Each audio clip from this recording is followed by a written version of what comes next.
everyone, I'm Irene Strychalski, aka Rini Draws, and I am super excited to announce the launch of my new art book, Incurvate. Incurvate is a 72-page collection of commissions, auction art, fan art, and just doodles that I've made over the past 5 or so years. I've long been fascinated by otherworldly and dark things. I merge my love for fantasy and sci-fi with a little feistiness from my anime influences, and a little bit of Lovecraftian horror. Also, I love drawing beautiful and slightly dangerous women, so this art book will be full of that. Back the campaign now to get the standard comic-sized softcover edition, or the A4-sized hardcover edition with this color-shifted cover art. You can also add on several stickers of art from the books and a spicy double-sided mini print. Not to mention, there are also bundle exclusive items that you can only get on the crowdfunding campaign that come with the Tittleth bundle. It's a really good deal, you should definitely get it. You can also add on my 2019 Regrowth art book if you missed out on that crowdfunding campaign. All the art inside the book is basically complete, so the turnaround time will be very fast. I aim to have this art book ready for Heroes Con in June 2026, so you are guaranteed to get your books. Thank you in advance for your support. I can't wait to put Incurvate into your hands, and I hope you enjoy this collection of my curvilicious, sometimes spicy, sometimes sweet, fanciful creations.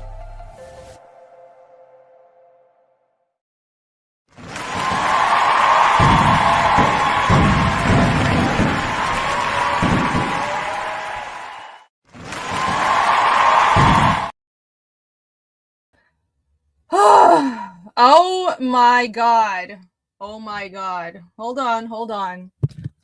Can you tell that I am scrambling as usual? Hello, everyone. Hello. Right. I thought that was the Spunk trailer, but it wasn't. So that's why I played it, even though the campaign is no longer open. My apologies. Oh well. Right. Welcome to another Friday night stream. All welcome. I'm going to be showing off some of my Heroes Con preparations. I have an auction to launch. It'll be a good time. We'll just hang out. We'll just chill. We'll just see what happens. Heroes Con is next week. A lot's going on. I am generally scrambling to make sure everything is printed and shipped and trying to get commissions done and getting prints done. It's insane. But you know, what's new? All right. Anyways, you guys like my mic? I revealed my Mike Coon is still here as always, but I've decked him out a little more. I gave him a hat. Look. Don't see my messy studio, so you can actually see my mic. Look, isn't he cute? It's all decked out with a little hat and everything. Adorable, right? So cute. And I have my headphones that I'm not using, so it's Maikun is doing some heavy lifting today. So I'm just gonna hang stuff on this mic rack until it just breaks. Until the metal just snaps and it is completely ruined and I have to get a new one. Hello, Bancroft. Hi, I think he raided into this stream from his stream that just ended. So thank you so much, Bancroft. Everybody go watch his show that was right before mine. We've been doing a Friday relay stream thingamajig going on. We have the Diaz Bros do a show around like I think 7 Eastern or 8, right? And then it's Bancroft, and then it's me. So, hail! Thank you for the raid, and hi everybody else who came over from Bancroft's. TC says I like Mike Kuhn's new hat. Yeah, it's fuzzy and nice. It's very nice. Yesterday on Panel Breakers, my audio was shit. Hopefully, it's not still shit, but I thought it was probably a hat, but I'm glad it wasn't. Can you guys hear this if I do that? Is that weird? Is this something like ASMR thing? Hopefully not. ASMR stuff is weird. I don't understand it. It's not my intention, but I like fuzzy things. So, you know, this is like one of those whatchamacallit pop covers. I don't know what it is. Like some mics come with the fuzzy. things. So this is a fuzzy thing for another mic, and I found it, and I don't know where the other mic is not in my possession. So I just put it on this mic. I was like, it doesn't really fit, but it looks cute. So now Mike Kun has a Russian hat. There you go. He's a Russian spy. Who's a Russian spy? I'm confused. Who's a Russian spy? The fuzzy is usually for wind. Oh, right. Okay. Yeah, that's why when I see YouTubers doing like street interviews and stuff, they always have these little portable mics and they just hold it like this and it's like a fuzzy thing around it. But it's kind of just an aesthetic as well, right? Because even when people are recording in their studios, I'll see them just holding the mic like this, and I'm like, it makes me want to get one of those little Bluetooth mics that you can just hold, because then I'll feel like a real YouTuber, especially for the shorts that I haven't been doing for a long time. Wind and spit. Well, you definitely don't want spit going into your audio, so there you go. Why are you streaming? Finish my commission! Well, I am working on commissions. I am indeed. Well, I'll also have you all know, not only have I been working on commissions, but I also, hold on, I'm gonna need everybody to sit down for this. I went outside today and I have a sunburn. Can you see? I don't know if like my lighting is, I'm not going to like show too much, but you probably can't tell with the lighting. But if you see me at Heroes Con and I have just like a farmer's tan, it's because I went outside and I decided I'm going to try to get in shape because I weighed myself. And oh dear, I have gained weight. I don't know how this happened. I lost all my COVID weight last year. I was so proud of myself. I was at my weight goal, and then I just gotten fat again this year. So I'm going to diet. I'm going to start going on walks. Maybe go to the gym. I have like this 25-pound kettlebell under here that I've been doing like little exercise thingy-majigs.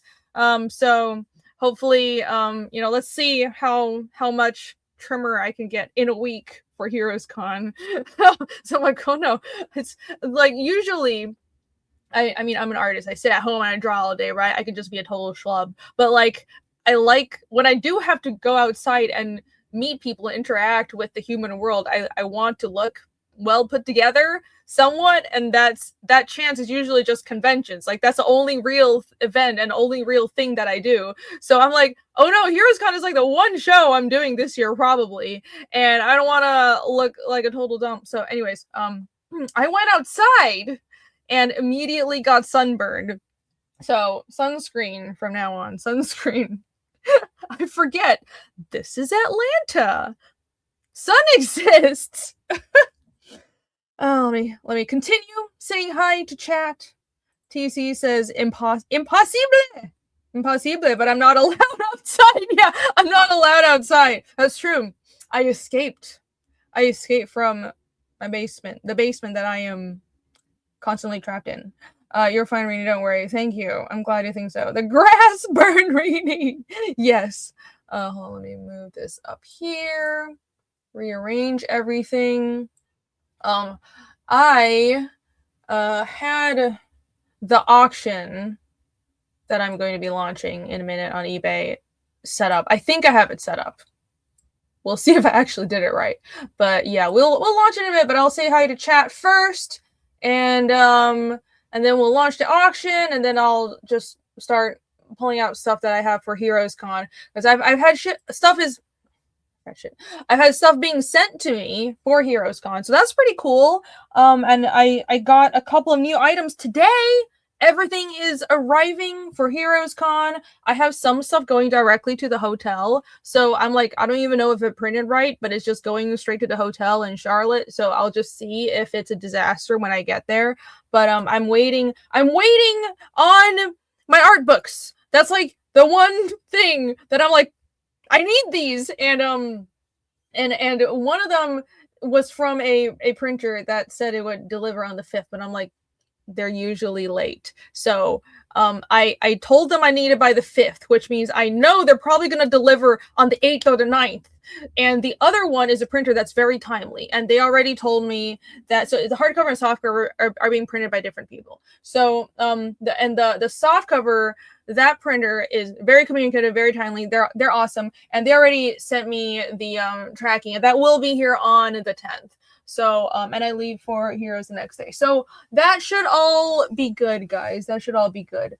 But yeah, that's like the one main thing I'm waiting on. All the other stuff is already like done, but it's because but I got the books printed the earliest, of course. I sent the art books to print like a month ago, but of course the art books are like more complicated to print, right? So it takes longer, and so it's like a bit down to the wire, but fingers crossed. At least there's 2 editions, like the soft cover and the hardcover, so at least one of them should be here in time. The life of indie comic artists is just how it is. There's constantly nerve-wracking deadlines. Outside is overrated. I agree. Shane says Ireland had a heat wave for 4 days last week. Now we are back to gale force wind and heavy rain. Well, that sounds crazy. That sounds nuts. At Atlanta weather is very nice right now, actually. It's sunny, but a little windy. And it's actually not like horrifically humid, which sometimes Atlanta can get like that. But tell you what, no amount of heat and humidity will phase you after you've lived in Taipei, which I did live in Taipei for like a year. And so the thing is, of course, Taiwan's a subtropical island, right? So it's hot. But also Taipei is a basin with a lot of concrete buildings and a lot of AC. So just imagine a subtropical island where the capital is in a basin full of concrete and AC exhaust. It's hell. It's unbelievable. It's so freaking hot and humid. It's like you just step outside and you're just like swimming. It's horrific. But that's where all the happening is if you're in Taiwan. So, yep. Rini, don't forget to bring your scanner, says Alice Kirby. Thank you. Yes. I just put together a Heroes Con packing list so I don't forget things. Because I know myself, I have a convention suitcase, but the thing is I'm bringing so much stuff. It's not going to just be a suitcase, right? Because I'm driving to Heroes and like, I don't even want to do conventions where I have to fly to anymore. It's such a pain. I just want to do shows where I can drive to, I can bring more stuff and I don't have to worry about like shipping books or bringing overweight suitcases onto a plane. But like, so I have boxes of books. I have like 3 banners. I had this setup where I had my main big banner, but then I want to have 2 banners on the sides because I bought 2 tables. Again, last year I got 2 tables just by happenstance, but I loved it so much because I have like a ton of stuff. So I was able to spread out and over like a table and a half. So this year I got 2 tables. Jake I'll have 1.5 tables. Jake is commandeering a half table, so he'll have that. So Carnal and Fiendish will be at the same spot in Indie Island. We're like smack dab in the middle. It's great. But yeah.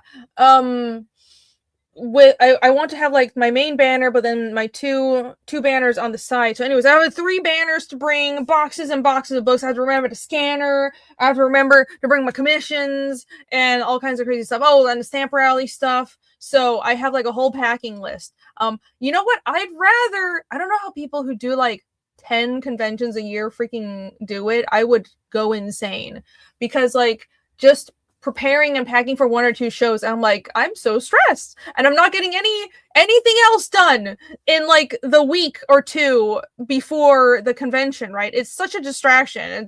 It's great, but it's also a distraction. So I kind of prefer doing just like 1 or 2 conventions a year. I think that's what I'm going to do. I'm kind of aiming for Heroes and maybe MegaCon because MegaCon is apparently a happening thing and a lot of people are going to be showing up there. So definitely Heroes. And we'll see about MegaCon if I can get in. That would be great. That'd be great. Don't forget hand wash. Oh, don't worry. I never forget. Yeah, I'm a neat freak, so I have like those wet wipes in my purse at all times. I wash my hands so much. I need like to constantly moisturize because I'm a clean freak. Don't worry about that. I'm gonna have hand wash stuff with me. They always give Rainy the best real estate. Aww. Well, I'm very grateful. Like the Indie Island area that's right in the middle of the convention, they select for that. You can't apply for that. So I'm super grateful that they let me be in Indie Island again. So it's awesome. I hope I am worthy of it. I'm a little bummed that, like, obviously Fiendish 3 isn't ready for the show yet, but I have new stuff. That's why I want the art book there. But even if don't say that. I will not bring that thought into existence. The art books are going to be here in time.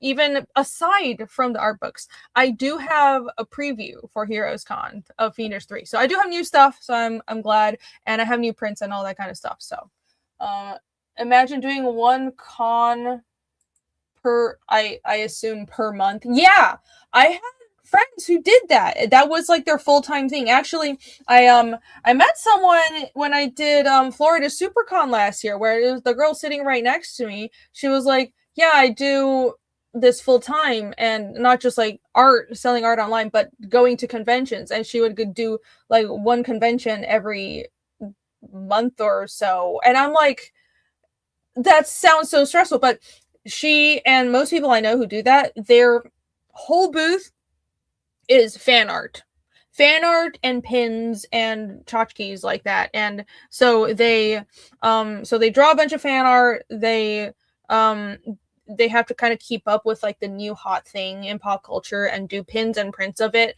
and then they do conventions. And that's just not what I want to do. But clearly it works for other people. But they all say that it is stressful. It is a lot of traveling. It is a lot of like bringing tons of product, and it's a lot to manage. So yeah, I think that's what most conventions artist alleys are, is people doing pins and keychains and fan art.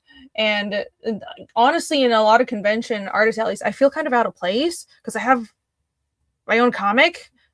I mean, it shouldn't be that way. I don't have anything against people that do the charms and keychains and stuff. That's cool. But it's also like, it's I don't know. I feel a little it's a little, it bums me out that so many artist alleys are essentially, you're almost the odd one out if you're an indie comic artist at an artist alley at a Comic-Con. Well, anyways, that's why I like Heroes, because a lot of people have their own comics, and there's a lot of indie comic artists there. The whole thing is artist alley. It's such a good show. So anyways, if you guys can make it to Charlotte, North Carolina next week, then you should come to Heroes Con. It's gonna be great. Craft Alley, yeah, it's basically Craft Alley, and that's fine. I don't want to, whatever floats your boat, whatever. That's not the right phrase for this, but yeah, to each their own. That's what I mean. But like, if every show would have I feel like the fan art stuff and then the indie comic stuff shouldn't just all be grouped together in Artist Alley, because then people don't really know what to look for. Does that make sense? Anyways, whatever. There are way more people doing the fan art and craft stuff than indie comics at most shows. So maybe that's why they just cater to the people that are doing all the fan art. Someone got memberships. Infinite Entertainment 99 gifted 5 memberships. Thank you so much. Thank you. And congrats to everybody who got the memberships. Mark Demina says, oh man, I want the preview. So if you backed any of the big box tiers on Fiendish 3, that is the Give Me Everything on Indiegogo, or the Gigalith and the Megalith on Kickstarter. If you back those, I'm going to include the Heroes Con preview, because it is a Fiendish 3 item. And if you back the big box tiers, you should get everything for the book, right? That's the idea. You backed early and you spent a lot of money, so you get all the stuff. So I'm going to include, I overprinted the Heroes Con previews. I'm setting like a bunch aside just to send to RJ for the big box stuff when we do fulfillment. So if you did back that, you don't have to worry about it. Incurvey will be showstopper. Yes, Yes, I'm very excited to see the books. I've seen pictures. The softcover printer sent me photos of the covers while they were binding them, and it looked really good. I'm really excited. Have you thought of live streaming it? Live streaming the con? Oh God. I don't know if that's possible. Usually internet connection is not fantastic at shows. I don't even know if that's a thing that can be done. We will be doing, as far as I understand, but I'm like 90% sure we're going to be doing a Panel Breakers live show, just like last year. So, we're going to be doing a live show. I don't know if it's like official who's going to be there. I'm not going to say who's going to be there, but maybe we'll have some guests. We shall see. But yeah, I think Jake's going to bring all the equipment again, and we're going to have a live like Friday night show next week from the hotel. So hopefully that'll be fun. I think it'll be a fun thing. It'll be after the first day of the show. We can talk about all that. It was great last year. It was great to do that. So yeah, I'm very excited for that. Reading I hope to be there. I'll be there. I actually did MegaCon years and years ago. I think like 2017 or something. It was so long ago. Nobody knew me back then. I think I was working on Silk. So yeah, I went there and I was there with the other artists who did Silk. I think her name's Tana. She's really cool. Yeah, it was fun. She was super nice. Had a great time, but I didn't really know anybody else there, and I didn't have Fiendish or any of my own stuff, right? So it would be a totally different experience if I went now, because I'd be bringing my own thing, and I wouldn't be, backup artist for Marvel that nobody knows. Let's see. The good thing is you stand out from the other craft tables. I guess so. But then it's like, if a convention if the artist alley is known for like, it's all craft stuff and fan art stuff, and that's what people are there looking for, and then they're suddenly like, what's this person selling stuff that I don't know? They kind of gloss over it, and it's also it does. Maybe sometimes it helps me stand out, but and of course I'm actually doing the sale. I will try talking to people and pitch the book, but it's so exhausting because people aren't there looking for indie books. I have to be like, so I know you're here looking for all this fan art stuff, but I have something different, and I have to do more work to like kind of shift their brain from I'm just looking for a Fortnite keychain to look, cool fantasy series by Fiendish. And that's just the life of doing an independent series, though, right? That's just how it is. It's not easy. It's never easy. The con stream will be fun. Yes. A comic? The fuck? Yeah, I know. No, I don't. It's not that people have a negative reaction, but you can tell definitely a lot of people are just there looking for their fan art tchotchkes. Heroes doesn't seem to suffer from this at all. No, there's none of it at Heroes. Like, I don't know how they do it. Well, I know how they do it. It's a curated show. So everybody who Alley, it's curated, and they, it's not just like, oh, if you go buy a table, you get in. They select who is accepted into Artist Alley, and if you're a repeat tabler, they kind of know you. They know the people who go there every year. I've been to Heroes Aren't Hard to Find. That's the comic shop that puts on Heroes Con. They're great. They're obviously actual comics people, and they're very connected with the artists and stuff, and they want to support the actual artists, the comic artists that are making the books, right? So yeah, they very much curate it. So there is none of the craft con stuff. Like, there are a lot in Artist Alley and Indie Island. A lot of people will be making their own indie books. Some are more zine-like. Some are more like what I'm doing and what everyone else in Panel Breakers is doing. And then you have people that are, maybe some people make craft stuff, but it's probably like 2 tables of it, right? A lot of original stuff, and as well as comic artists that are seasoned old-timer pros. I talked about how Ryan Selfreeze basically just spends the entire show at the art stage drawing, and it's great. And you have all these legends are there. Bisley was there last year. I'm sure he'll be there again this year. Super big names, and it's awesome. It's awesome. You don't even have like the big corporate booths at the show because it's all about the art. Right. FIENDISH fan art tchotchkes when, I mean, if anyone wants to make it, I won't stop you. That would be great. That would be a sign of success. The fudge people seem to get into every con. The fudge people? I don't know what that is. You can inspire the fan artists to do their own, so not enough people get encouraged to do their own stories. I mean, yeah, when I have talked to fan artists, I have mentioned that. It was funny because at New York Comic Con, last time I was there, I talked to this girl that had beautiful poster art. She had like a poster wall, and she was making mad sales, and I could tell she was down the aisle from me. So after the show, I went to talk to her. I was like, how do you make sales? Like, what are your tips? Like, can we do an art trade? And so, I mean, she was super nice, gave tips, but then she was like, oh, what about your stuff? And then I showed her my stuff. She's like, oh, you're doing your own thing. Oh, that's going to be hard. I just remembered that. It's like, so nothing about the whole how to sell fan art and how to do conventions as a tchotchke and fan art artist. None of that applies if you're doing your own thing. You're just on your own in the wild. That was a funny experience. As a food vendor. Oh, okay. They probably, have some kind of special contract. Make sure to bring cash. Oh, yes. Yes, always bring cash.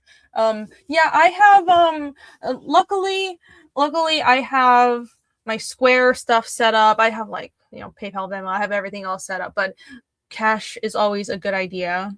So bring cash and bring change. Now I'm going to use a credit card, phone, sales device. I have the device set up. So, and I think I can use that even if I'm offline. So I'm well prepared. I've been doing cons for 17 years, and I might still kind of not be the best at it because I'm weird and insist on doing my own thing, but I at least have that. But yes, for anybody who is going to Heroes or any other con, bring cash. Cash is a good idea.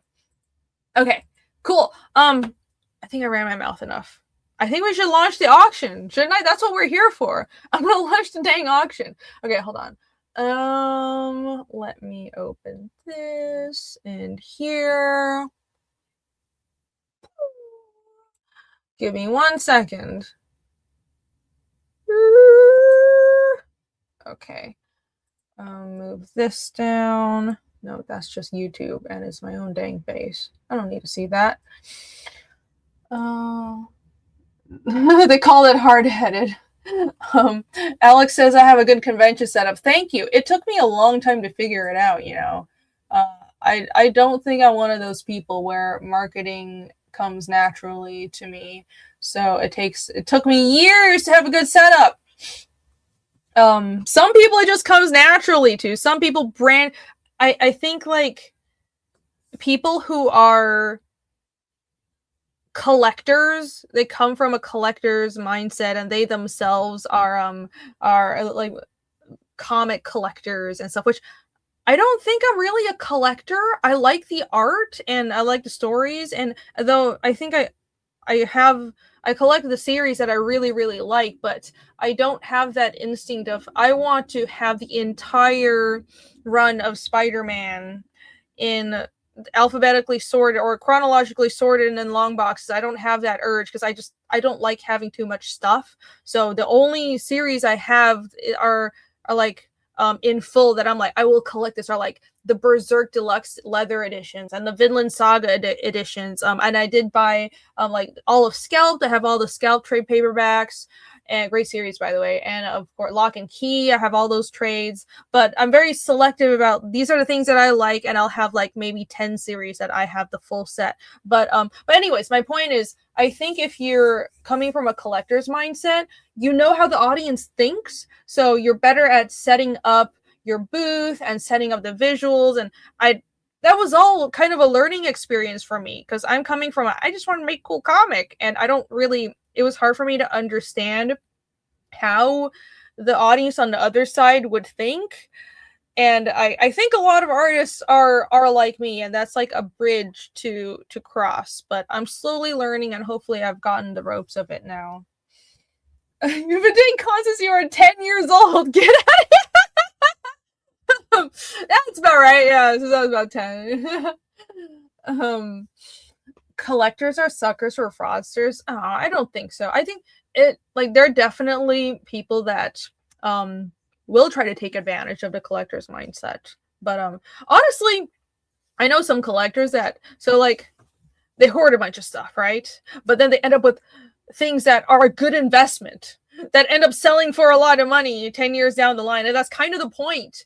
Part of the point of being a collector, other than just I like buying stuff. And I'm like, that's smart. If I had spent my money on that instead of the depreciating assets, then that would be smart. Like, I don't know if that's always the thought process of this is an investment, but being a collector can be an investment, right?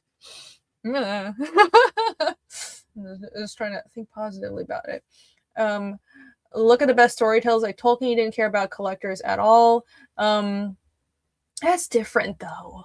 Yeah, with novels and stuff, that's different. But I try to strike a middle ground where I want to have an item that is collectible. I have the whole limited covers thing. All my campaign covers for Fiendish are campaign exclusive, and I want to do a nice leather bound edition when the full arc is done. But yeah, I like to strike a middle ground. And yeah, merchandising is one of those things where I'm still not good at. Jake in chat, Jake is really good at merchandising, and the new standees that he's been doing, he was saying that he makes them like a toy set. My mind doesn't think like that, right? And that is really appealing, I think, to people who are collectors and who like to buy little toy sets, and that's appealing to that audience. So for me, I'm like, just make a comic. I hope people like it. Being kind to a collector is making small sets of things that have separation, so an entire IP doesn't have to feel like one giant set. The Mad Sicilian is here as well. Zaid Comics is here. Hello, great job on the Babe print. Hey, and thank you. Okay, I can run my mouth forever, but let's actually launch the auction, and also I will show the new HeroesCon print for this year. So, congrats on 50%, Phil. Yes, everybody go back, Man with No Strings. I'll post that in chat as well.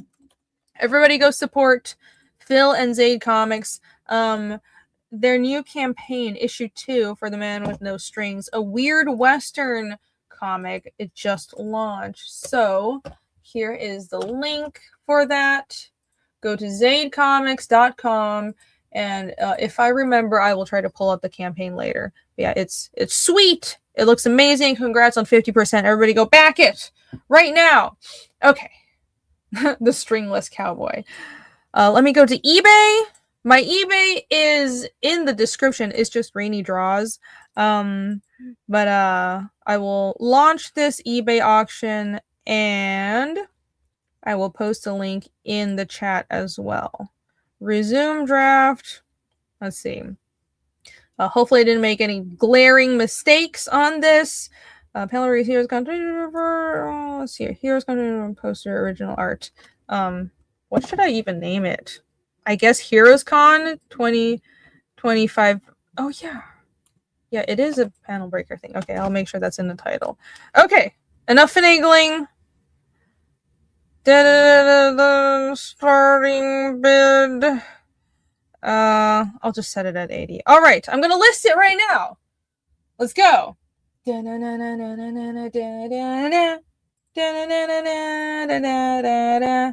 listing is live! Yay! All right. Creative bus. Yeah, I should have used that in the listing.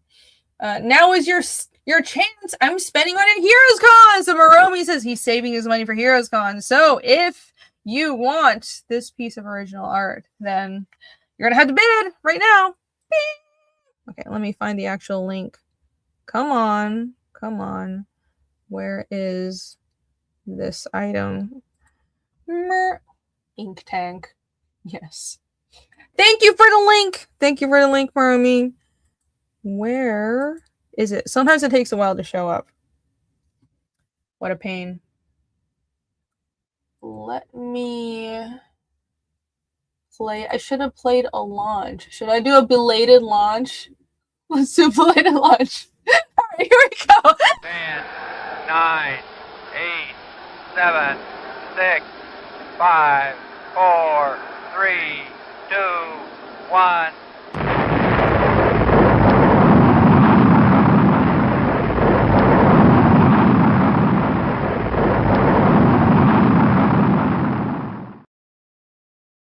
Yay! Auction launch. Woo! Okay. The horror of one says, I hope someday you go to San Diego Comic-Con. That would be great. I've never tabled there. I've gone there just to walk around. And yeah, I was just talking the other day about how San Diego Comic-Con is really overwhelming. But hey, if I get the chance to table there, I would not object. I would not say no. I would not say no. I saw you met the creator of Vinland Saga. Oh yeah, no, it wasn't at a Japanese convention. It was at New York Comic Con a couple years ago. That was awesome. I have a signed little Shikishi board. That's what that is right there next to my Fiendish poster. It's very dark in here. But right there, that's a signed little like board thing. It's basically a print. It's a print of Thorfinn from Vinland Saga, but it has Yukimura's stamp, because Japanese people use a stamp for their name, but he also has like a to Irene and Makoto Yukimura. He has this is signed, so that's really cool. Pride of place. I love it. I love Vinland Saga. It's an amazing series. Everyone should read it. It's a really good manga. But yeah, that was at New York Comic Con a couple of years ago. I can't find my damn listing. Am I retarded? I mean, yeah, I am. But where is this freaking listing? Oh my god. Where's the listing? I'm trying to screen share it, but I can't find it. I'm so confused. All listings.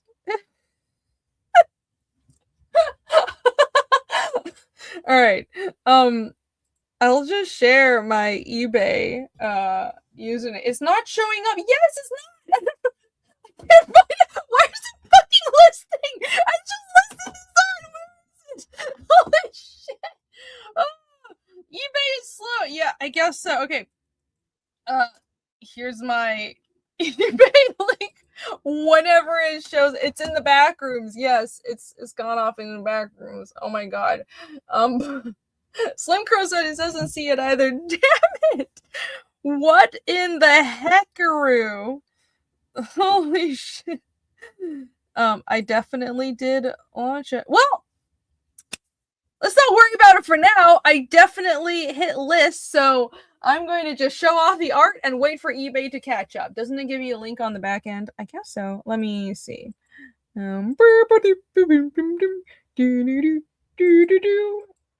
This is exactly the kind of stuff that would happen on my stream. It's not on my profile, but yeah, I should have copied the link on the back end. Good going! Good going, me! Good going, Irene. Let's see. Recently viewed. Selling. I guess I go there. Listings. There you go. Okay. Oh my god. This listing is active. All right. I found it. I'm going to post it. Back it or bid here.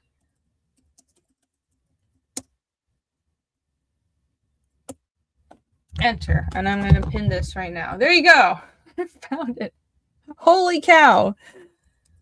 Rare Backrooms art auction. Yeah, exactly. Where is my eBay? I mean, my YouTube. I'll go here. So smooth. So professional. I've only been streaming for like 5 years, guys. All right. It is message is pinned. And let me open a incognito tab to post or to pull up the link, and then I can actually screen share it. Yay! There is 2 bids. Wow, fancy. Thank you, everybody who has bid on it. And I will screen share now. JW says, that's a really good piece. Thank you very much, JW. I appreciate it. All right, let me screen share. This is the right one. Bam! All right. Add to stage. Bam, bam, bam, bam. Ta-da! Panel Breakers HeroesCon 2025 poster original art. This is the piece that will be auctioning through this week. I set it as a 10-day auction because I want it to be live through HeroesCon. And the idea is, okay, so for people who don't know, every HeroesCon, it's nominally a panel breaker stamp rally, but this year it's not. This year not everyone in panel breakers will be there, so we're doing it with Michael Rushbrook. Anyways, HeroesCon every year, bunch of people, including me, do a stamp rally. And what that means is if you buy something from all of our tables, you get a little stamp card and you collect stamps from all of us. If you collect the stamps, a full card full of stamps, and it's been 4 of us both years, you get a free print. And this was the free print from last year. This is the inks of the piece that you got for free if you bought something from me, Jake, Phil, and Pear last year at Heroes. And let me go full screen again.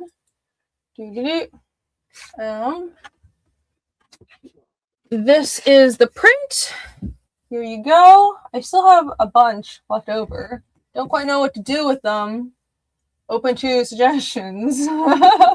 But here you go. And these are the sexy lady characters from all of our books. That's Ragna from my book Fiendish, of course. That's Truffle from Jake's book Carnal the Barbarian.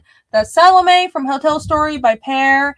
And that's Jazz from Lost Pages. Blanked on it for a minute. Sorry, Phil. By Phil. So those are our 4 sexy ladies. Also, there's Crim's arm, but ignore that. So yeah, this was a print that you get for free last year if you collected a full set of stamps from us at HeroesCon. So, and the original art for that is still in my possession. Of course, I did the original art, and here it is. So that's what I'm auctioning out right now. And I'll let the auction run through HeroesCon. And at the same time, there's a new piece that Jake is coloring as we speak, and that will be the new stamp rally art for this year. So this is the one for last year, and the other piece that I'll show in a minute, but I'll wait a bit because I don't want to confuse people. This is the one that's being auctioned, and I have another piece that'll be the stamp rally art for this year. So here you go. I'll hold it up to the camera a bit so everyone can see. Very bodacious ladies. What paper do you draw on, or RA? I don't know what that last part is. This is a Strathmore Bristol board. It's standard comic book board stuff. Yeah, that. It's 11 by 17 Strathmore Bristol board. It's what I use for all my comic pages. And for commissions, I use the same paper. It's what you're supposed to draw comics on. And so it's 11 by 17 because it scales down to like exactly American comic book size. So all my Fiendish pages are also drawn on this, and it's like nice artboard. It's thick, and I use a bunch of a big mix of archival art pens, so mostly microns, but also Tombow, Pigma markers. I have a bunch of them over there. And yeah, so it's archival stuff. I want my comic art any original art that I do to actually be made to last. Except for a while I was for the Red Valkyrie auctions. And sometimes at conventions, I would just like grab whatever was available to draw on that wasn't just like a flimsy piece of text paper. So I would draw a lot of things on comic book backing boards for a while, and then I was told that was a bad idea and that seemed cheap, and I thought it was cool because it's the same size as a comic book and it was just readily available, and it's not like the paper is bad as long as it's matte and it's a matte backing board and it's not all glossy and it'll smear or anything. But yeah, I was told that seemed cheap, so I stopped doing that. So it's I draw on Bristol board now, and that's what this is. That's what this is. How many folds are on it? None so far. I've managed to not ruin this piece of original art yet. Thank you for the links. Color faster. Well, the inks are scanned and clean it off to Jake, so everything is out of my hands. Thank you for the links again. Yes, even the women's figure. Boom Dan is here. Is Boom Dan here? Woo! Oh my god. Boom Dan is here. Woo! Hello, good sir. Auction's awesome. Bid friends. Thank you. Oh man, Dan, it would be so cool to see you at a convention. You gotta make it out to a con someday. I know you're all the way out in California, but like that would be awesome. That would be rad. Yeah, Dan's great.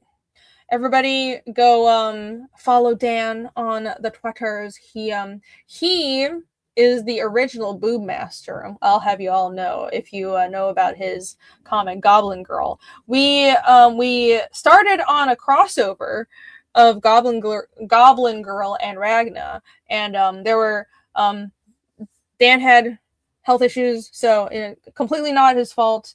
That hasn't panned out yet, but I would still love to do it. I love Goblin Girl, so everybody go follow Dan, and yeah, hopefully that happens someday. But yeah, if you like these boobs, Dan draws even bigger ones. That's all I'm gonna say. Very simple sales pitch. Follow Dan. Include a print with the auction. Oh, that's a good idea. I'm willing to do that. Yeah, sure. I don't know what number though, because these are numbered prints. You know who would know? Hold on. We have a guest. Can you guess who? Everybody already knows who. It's the same person that comes on every Friday. Let's bring in a guest, Friday night guest, to brainstorm what if and which print we should add on to this. Okay, where's that intro that had prepared especially for this? All right, here we go.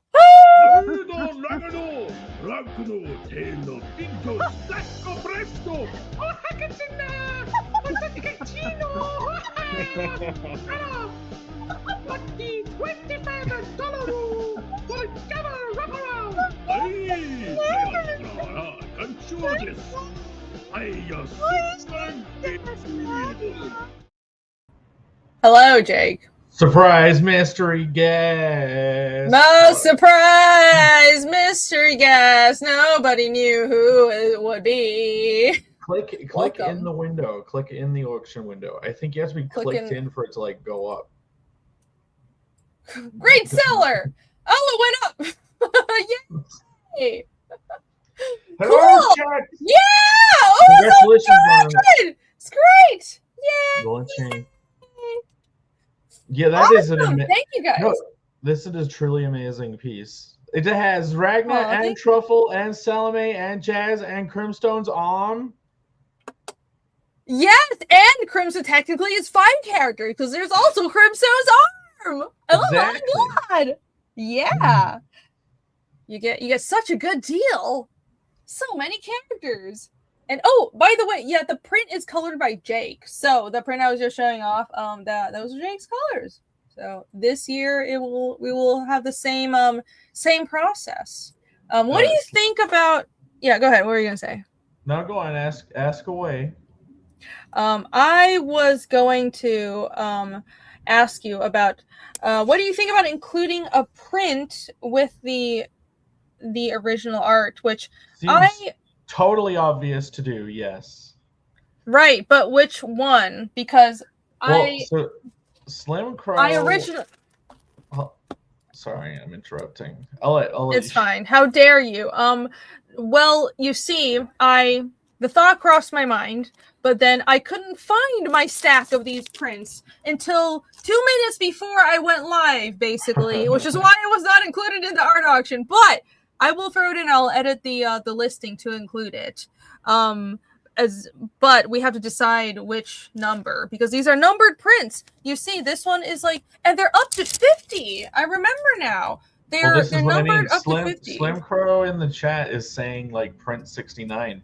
There is no print 69. It only goes up to 50. And I think we gave away number 50 and Alex got number 1. Yes. Yeah, so 50 and 1 are already gone. So what do we do? Well, do you what is that all of them right there that you have? Do you know? Yeah, I have them all. Yeah, but do you know? I'm holding on to them. This entire sack. Yes, they're all numbered already. They're all actually already numbered. Yeah, 46, 40. Well, that can't be the newest one. Hold on. Sorry for the rustling noises. So this is 46. Oh, okay. Let's see. If I grab one from the top and it was 46, then that means 46 onwards, 28. So we have 28 to 46. And I guess we gave away like from both ends somehow.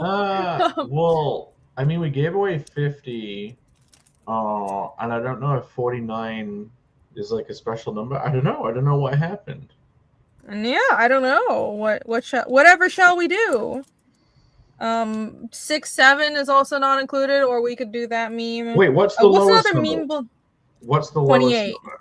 28. That means 25 is gone. Yeah. She says 25. I know. 2025. We got Vermi is suggesting number 44 for death. Yeah, that's to the show. That's great. That's really ominous. So 42 is a good number. That is essentially the meaning of life. Oh, yes. Okay. Yeah, that's a good idea. 42 exists. Someone might have already stolen it, though. I know. Hold on. There's 43. Hold on. No 6. Yes, there's a 42. Okay, then make it 42. All right, 42. It'll be number 42. And I have it right here. I'll show it on or remove myself. Real smooth right there. Here is the print, and 42 of 50. Behold. Glorious. It is already numbered from last year. Numbered by me. That's clearly my handiwork. That's a well-numbered one. I knew 42 was a valuable number, so I tried my best. He had foresight that this would be very important one day. So, all right, 42. I won't edit the listing now because it'll be too distracting. But I'll edit it after the stream. Everyone watching, just so you know, if you win this that piece of original art, you will also get this print, and you'll get the number 42 of this print. So there you go. Yay! Yeehaw! Yeah, that's like the only crossover you can imagine those characters are ever going to have too. Yeah, the very different series, and it's all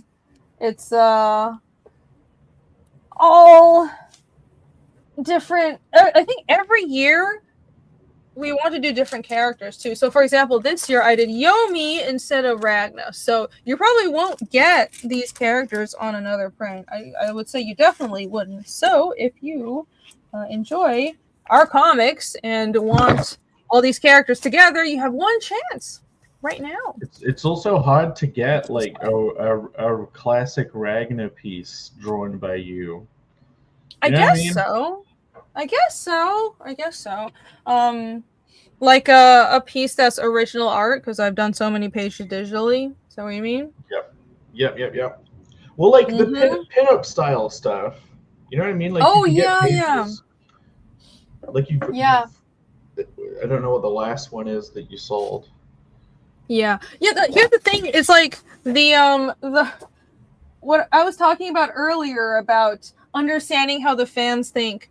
You see, if I was better at understanding how the fans think and what they wanted, like I would have done way more Ragna pinups and Ragna covers, and like I've only just realized, oh yeah, I should have done that more. Like, I have this really hot chick in the comic, and I'm not using her for marketing. I mean, even straight up just Yomi pieces, because people love Yomi most of all. That's true. People like Yomi more. So hey, whoever out there was like, men only like boobs and they like sex, people love Yomi, and she is. I go out of my way to portray her as like not lascivious or whatever. Like she's a young girl. Bancroft would love her portrait. She's the most character of all the characters. That's why people love her. She's sympathetic though. She's very, very sympathetic. Like she's and she's intentionally even more sympathetic than Casimir, because Casimir is kind of a dick. So yeah, people love her, and so that's good. I should do more pinups of both her and Ragno. That would be good. I kind of think if you would ever do pinup art of them, they would just become covers or something, or trading cards. You know what I mean? Yeah, that's true. That's kind of what happened with the Au Naturel cover. Hold on, I have it here somewhere. Where is that cover? What an odd thing to say, JW Lennon. What an odd thing to say. Go on, carry on. Yeah, I have the huge poster of that cover. Oh yeah, that was a limited sale thing. Yeah, that was a limited thing that I forgot. I think I had it as like a convention exclusive or something. It might have been for Heroes, like 2022 or something. But anyways, yeah, here is the Au Naturel cover. Again, this was a campaign. Yes, watch on edition. This was a campaign cover, and all my Fiendish campaign covers are campaign exclusive, except for the perma cover now, but that's obvious. It's a perma cover. It's a permanent one. But yeah, the campaign covers, other than the perma covers, are only available on the campaign. So this was a Fiendish 2 campaign exclusive cover, and you can't get it anymore. Was it only ever Virgin cover and never had the logo? Really? Yeah. Man, it was always a while then. Yeah. I considered adding the logo, and I'm like, why? Like, imagine a logo there. It would have just distracted from it. I mean, it looks like there's plenty of space for the logo there. I intended to have a logo there, but I'm like, it looked better without the logo. It was fine. People wanted to see Ragna without a giant logo there. I already had the trade dress, so it was fine. But yeah, there you go. This is why you back the campaigns, folks. That's right. Fiendish 3 is still open. Everybody, go back Fiendish 3 right now, and you go on Kickstarter. Links in the description. Ho, ho, ho. Oh, nice. Yes. The best Fiendish 2 cover. Yeah. Get those covers while they still exist. I don't do that. On my campaign, they just get super awesome luxury versions of the covers. That's smart, though. I like what you've the system you have set up. That's very smart. For me, I wanted to strike a balance between variant covers and having variants and having something also exclusive for early supporters of the book to have. So it's very important if you're doing crowdfunding. You're kind of reversing that pipeline of traditional comics publishing, where you come out with the floppies, and then you build your way up to the trade paperbacks, then you build your way up to the deluxe editions, right? If you're doing crowdfunding, you almost have to do the deluxe editions first. So early backers need to get rewarded with the most fanciest thing, and you have to think in reverse. So that's really hard, because you have to think ahead to, like, this is the fanciest version of my comic, and that's the first printing. And then for the mass market after the campaign, you do the cheap edition for people who aren't as high investment. So yeah, that's why I made my campaign exclusive covers only on the campaign. I have the 24-hour black and white covers as well for, like, the really early backers that are not only backing the campaign, but they're at a specific time. Anyways, but like, your idea of having the cover treatments works really well, which I can't do that with, I mean, I guess I could do it with spot gloss, but you designed your logo with, do you have where gold and Pantone? I think, yeah, I do. I got my Cardinal box. Oh yeah, I was showing everybody I'm hammering. Hold on. Oh, this is the best box ever, guys. Yeah, if you back Cardinal, be sure. This is a box that you're gonna get if you got the big box tier. Look at this thing. Look at it. You should be able to still. I don't know how many of those are left, but like, because at some point I said to Ajay, like, if people have a lot of stuff, just give them more than one box. Who cares? But like, I did intend to like save some of them because people. Okay, every book you buy in the campaign, you get the luxury edition that has like gold foil and neon orange, right? There's some of those left, and the idea was that if people bought the golden shower bundle, which is it's playing around with it. If anyone who bought that bundle, they'd get they'd get one of the bucks. He's so pained. He's so happy yet so pained. I'm so happy you backed my book. Everyone come back to Hey guys, it's me, Carl the Barbarian. Here to drink booze and avoid women. But about my campaign that's live at the moment. I'm Kickstarter right now. But I think people can still. I'm hoping I have enough of those boxes left where if someone buys all of the old covers, they get them in a box. Like it's made to be big enough to fit the set. Cool.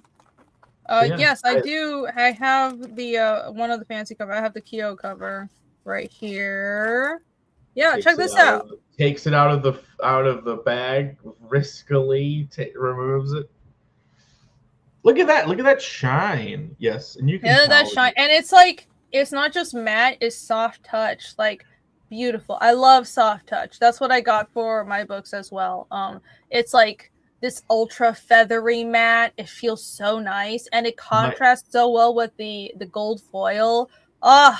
Like in person, it looks even better. The Pantone looks like it glows in person. No, it looks this is a really nice cover treatment. The way your lighting shows the orange off very well. My mission is to make you regret ever taking that out of that plastic.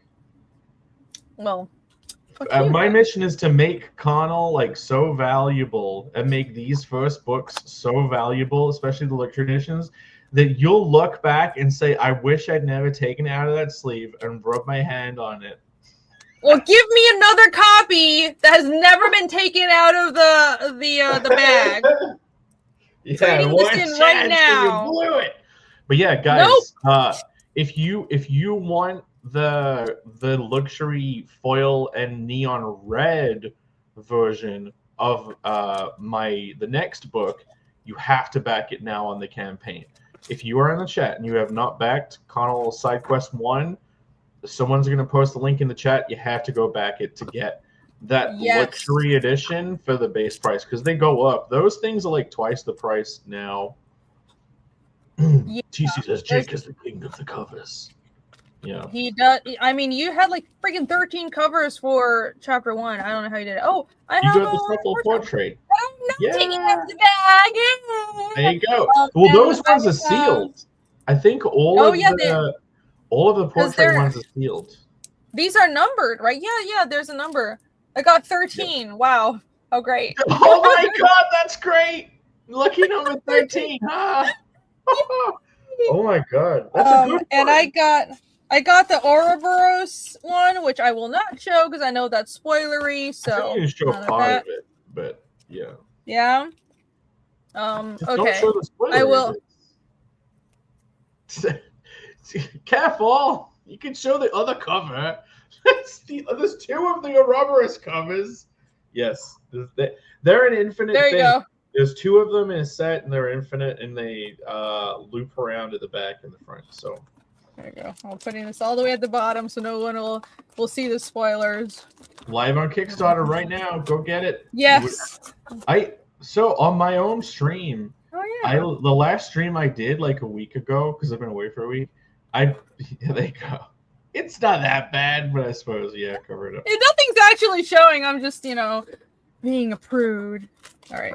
On my stream last week, I was trying to get to like 69 backers, I think, to show like the long version of the song, and we never get there. But we obviously have passed that now. But that was that old stream. I'm thinking maybe I can upload the video, and maybe if more people back like during this stream, we could still play it. I don't mind. Yeah, go ahead. It's fine with me. Okay. I'm gonna hunt down the video on my computer because I don't know where the fuck it is. But if you back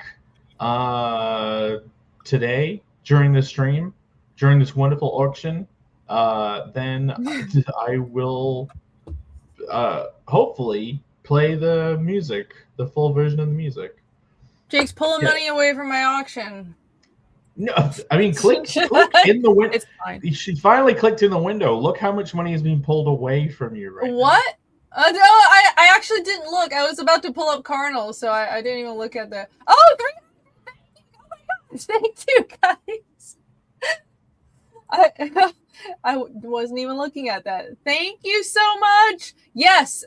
Well, you can bid on the auction and also back Carnal. Carnal Side Quest 1 Bad Dragon that is live on Kickstarter right now. So let me share Evil that. Beaver is pulling money from Rini. Well, you could just No, give never. both. I'm happy to help. I'm happy to. Yeah. Porque no los dos? You put Porque money no dos? Why Where is not that? both? Here you go. It's right here. Bam! It's over 9,000. What? Genuinely Amazing. crazy. Genuinely crazy. Crazy. Like, for the first time ever, I've even had digital editions, and they've been doing quite well. People have been getting the digital all in, so they can get like Carnal 1, Side Quest 1, and Sketchy Starts. The people who get the all in digital, I'm kind of thinking I'll try and get a digital version of like Nippon Special and Sketchy Starts 0, like all the little other books that I did, and maybe include them. I don't know if I still have the InDesign files like in a state where they can easily be exported to look the same. But yeah, I'm thinking because it's like all in. I'm like, throw those in too. Yeah. Well, hold on. Super chat, Irene, make her empty her liquor box. Oh my gosh. That would be an expensive super chat. Did you see TC's super chat? Oh yeah, hold on. Let me go back and get it. I apologize. What a mess I am. TC for $10. Thank you, TC. TC says, I was just about to ask you to do Smooch Cardinal voice, and then you did it for free. I rarely need to be prompted to do a retarded voice on stream. Did they think me doing the Connell voice was you doing the Connell voice? Oh, well, yeah. I mean, it was mostly Jake. I tried, but then Jake did. Anyways. Oh, sorry. Either way, thank you. Yeah. Anyway. I feel like it would take a small fortune. It's a lot of booze in there, guys. Also, I've been drinking coffee. It's probably not a good idea for me to jump right into the booze. Right. So, Carnal the Barbarian, go away, stupid. Because you scrolled over our top thing. And I know, it's so annoying. Okay, Carnal the Barbarian, Side Quest 1, Bad Dragon. It's live right now on Kickstarter. Everyone go check that out. Play the trailer. I will play the trailer. Sorry. I played the trailer, guys. Do you have the? I haven't uploaded. I have. Yeah, because I did the launch or the post-launch. Yeah. All right. Yes, I have the trailer. Here we go. Deep below the surface, in a throne room underground, prophecy unfolding, an evil dragon to be crowned. These maidens' quest to slay the beast, save her from fiery end. But he just wants to get drunk and have a dragon for a friend. Carnal the Barbarian, Carnal the Barbarian, Carnal the Barbarian.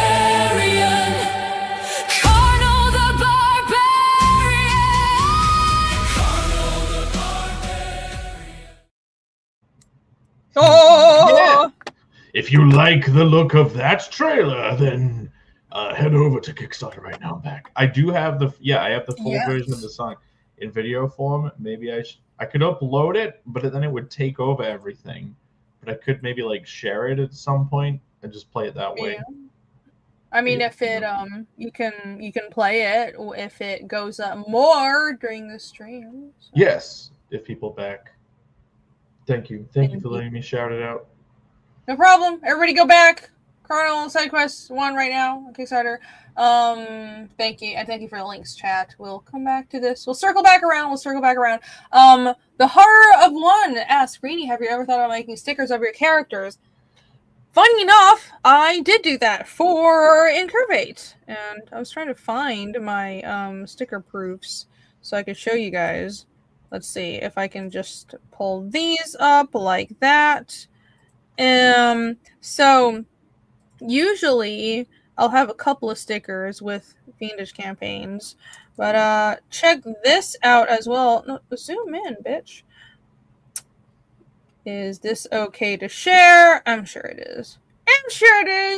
Look at that. So with Incurvate, I got a bunch of the add-ons were jumbo size stickers of drawings from the book. So this is my Cyber Girl piece, and you can see it's kind of rainbowy because this is the preview from Sticker Mule, the printer, and it's going to be on this holographic film, or it'll have this holographic shiny colored film over it. So I did have a few of these printed for Incurvate and also for Fiendish 3.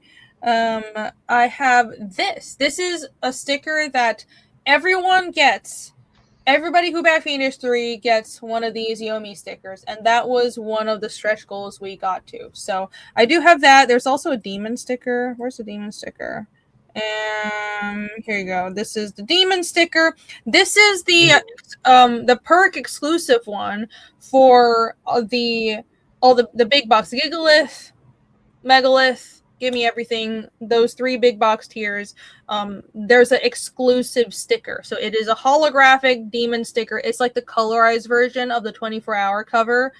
And you can only get it if you back the big bundle.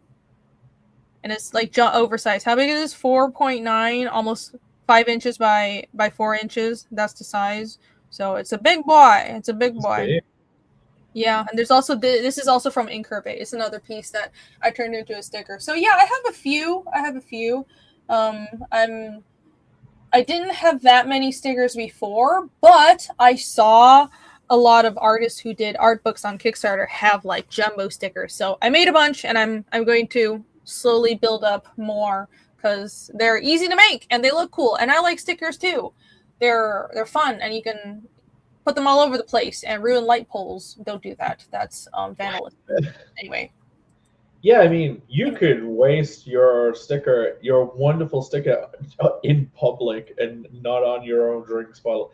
Well, what a waste of a beautiful sticker. I know. I did that once when I was like 23. It was like, oh, I'll paste on this sticker on my way to work. And it was like, this is a really good sticker. It just lasted for like a whole year. But it's like, oh, they could have gone. I used to put a lot of stickers on my art books, on my sketchbooks, and I stopped doing that. But if you look at my older art books from like years ago, I think I have one here. Most of them are in Taiwan, but I think I have one. Yeah, I have one with me.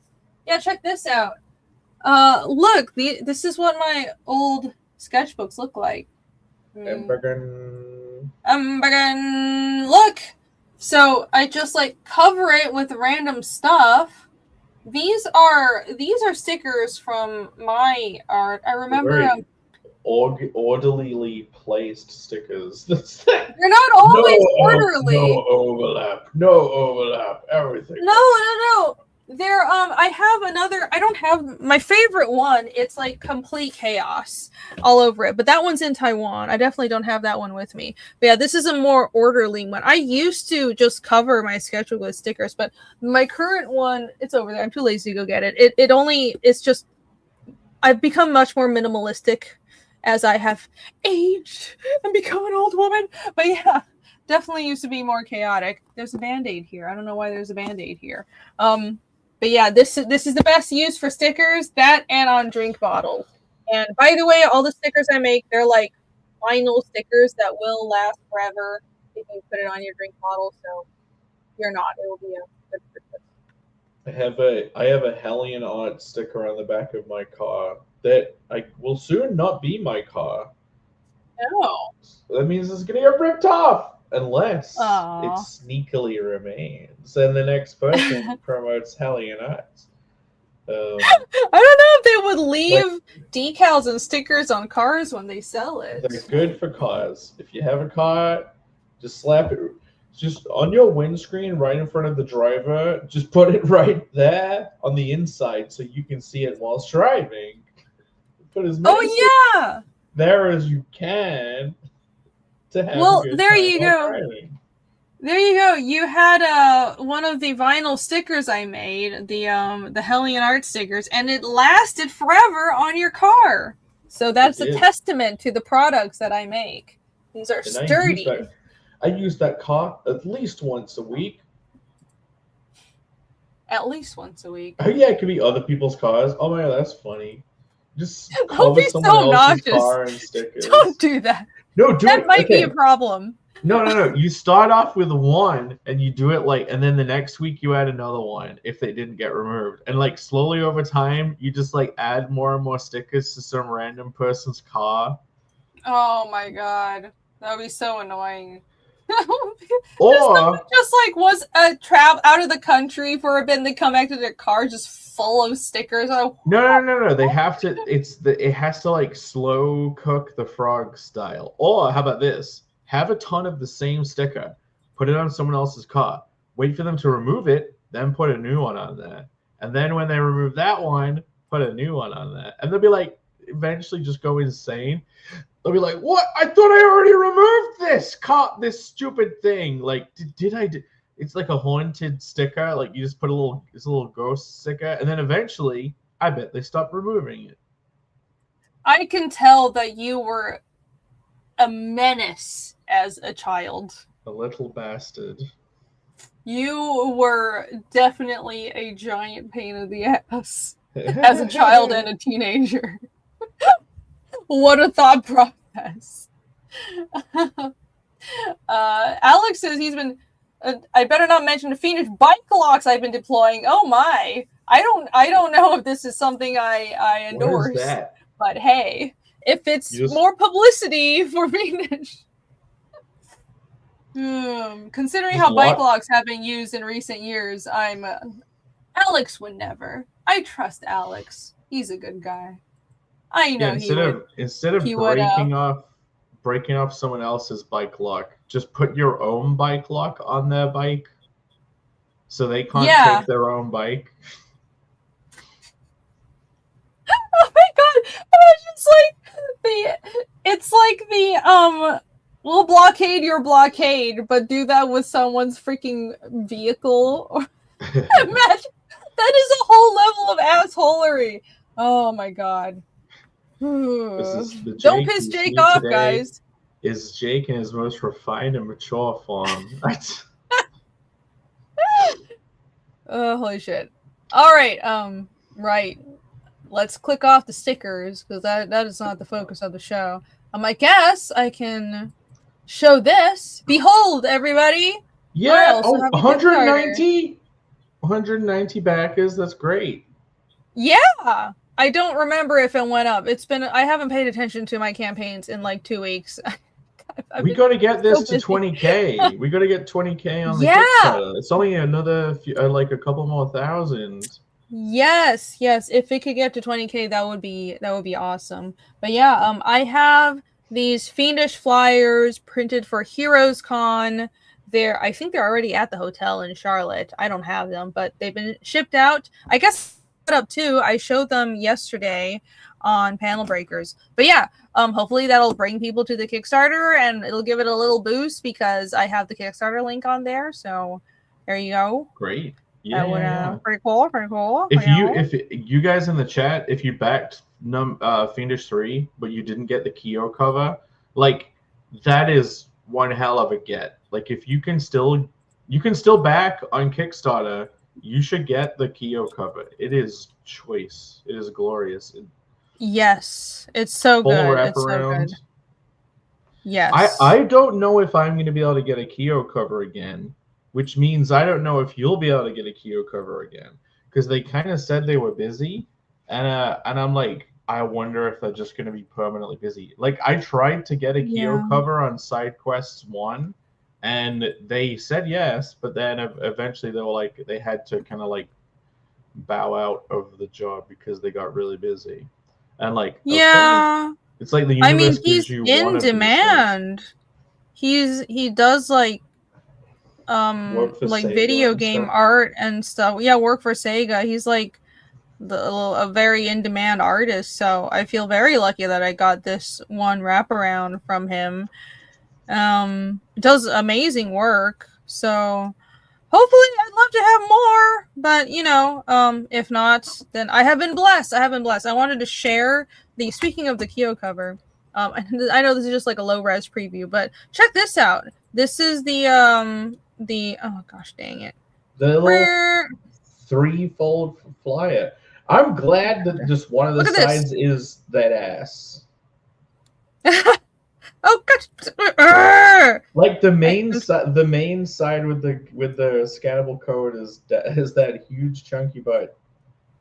Oh, the one outer side is just her butt. No, it fit. So this is my Heroes Con free flyer I'll be giving out to try to promote the Kickstarter. So yeah, the Kyo cover fit this perfectly. I was so happy because I was thinking of doing a bifold thing. I didn't want to do the same thing as last year. So what I realized was I have this like story strip that I made for Kickstarter. You see on the inside. So I thought, well, maybe if I do a trifold thing, it will be 3 long pillars and I can use the story strip. And then I didn't know what to do for the back because like my regular covers wouldn't really fit on. So I slapped the Kyo cover on. It was perfect. Absolutely perfect. Look, butt, boobs, on the other side is Yomi. Like absolutely freaking perfect, man. So, the Kyo cover has saved me. This turned out so well. So hopefully this will bring some people in, and I could be like, no. When I saw this, I was jealous of this flyer when I saw it. Like I've been working on that whole free booklet thing to give out, but like I'm like, this is perfect. This is all you need. It's amazing. I'm glad you think so, because usually I don't think of myself as a very great marketing person. I tend to struggle with that a lot, we've told the story of figuring out that flyers with character profiles and stuff was like the marketing move at conventions we discovered this in Osaka. So I've been refining my flyer and convention promotion game ever since then. So I had the flyers with the character profiles. I have one right here on my, oh wait, do I have one over here? Those Japanese flyers were a great idea. But I had some other ones for Heroes. Yeah, the single page ones. I have some on my wall, but I don't want to. Hold on. Do I have them here? Oh yeah, look. I have some Cardinal ones with me left over from Heroes last year. Yeah. So these were the ones from last year. Check these out. So in Japan.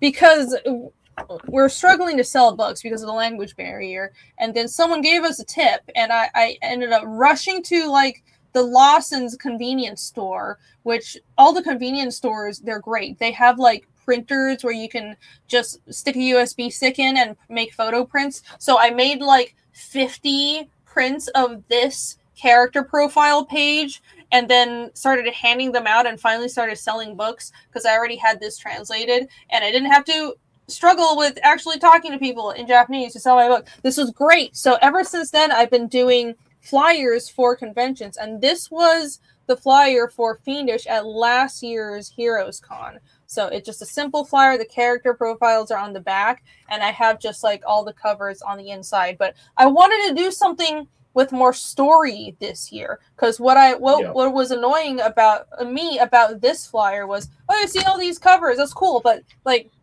that actually doesn't sell the comic. What sells the comic is this, or having a story snippet to read. Like, the characters on the story is what makes people actually care. So I thought this was good, but I want to do something better. So I'm glad this year I had the whole the Kickstarter little story blurb thing. I think that worked out really well. We shall see. Well, yeah, JW Unit Learning, you say marketing is just storytelling in a condensed way. Like, okay, everything has to be a story. So the launch of Side Quests 1 that I just went through last month, like, the truth is, all of the fuckery that led up to the launch was great marketing story. Like, ultimately, like, I would not have chosen to do it.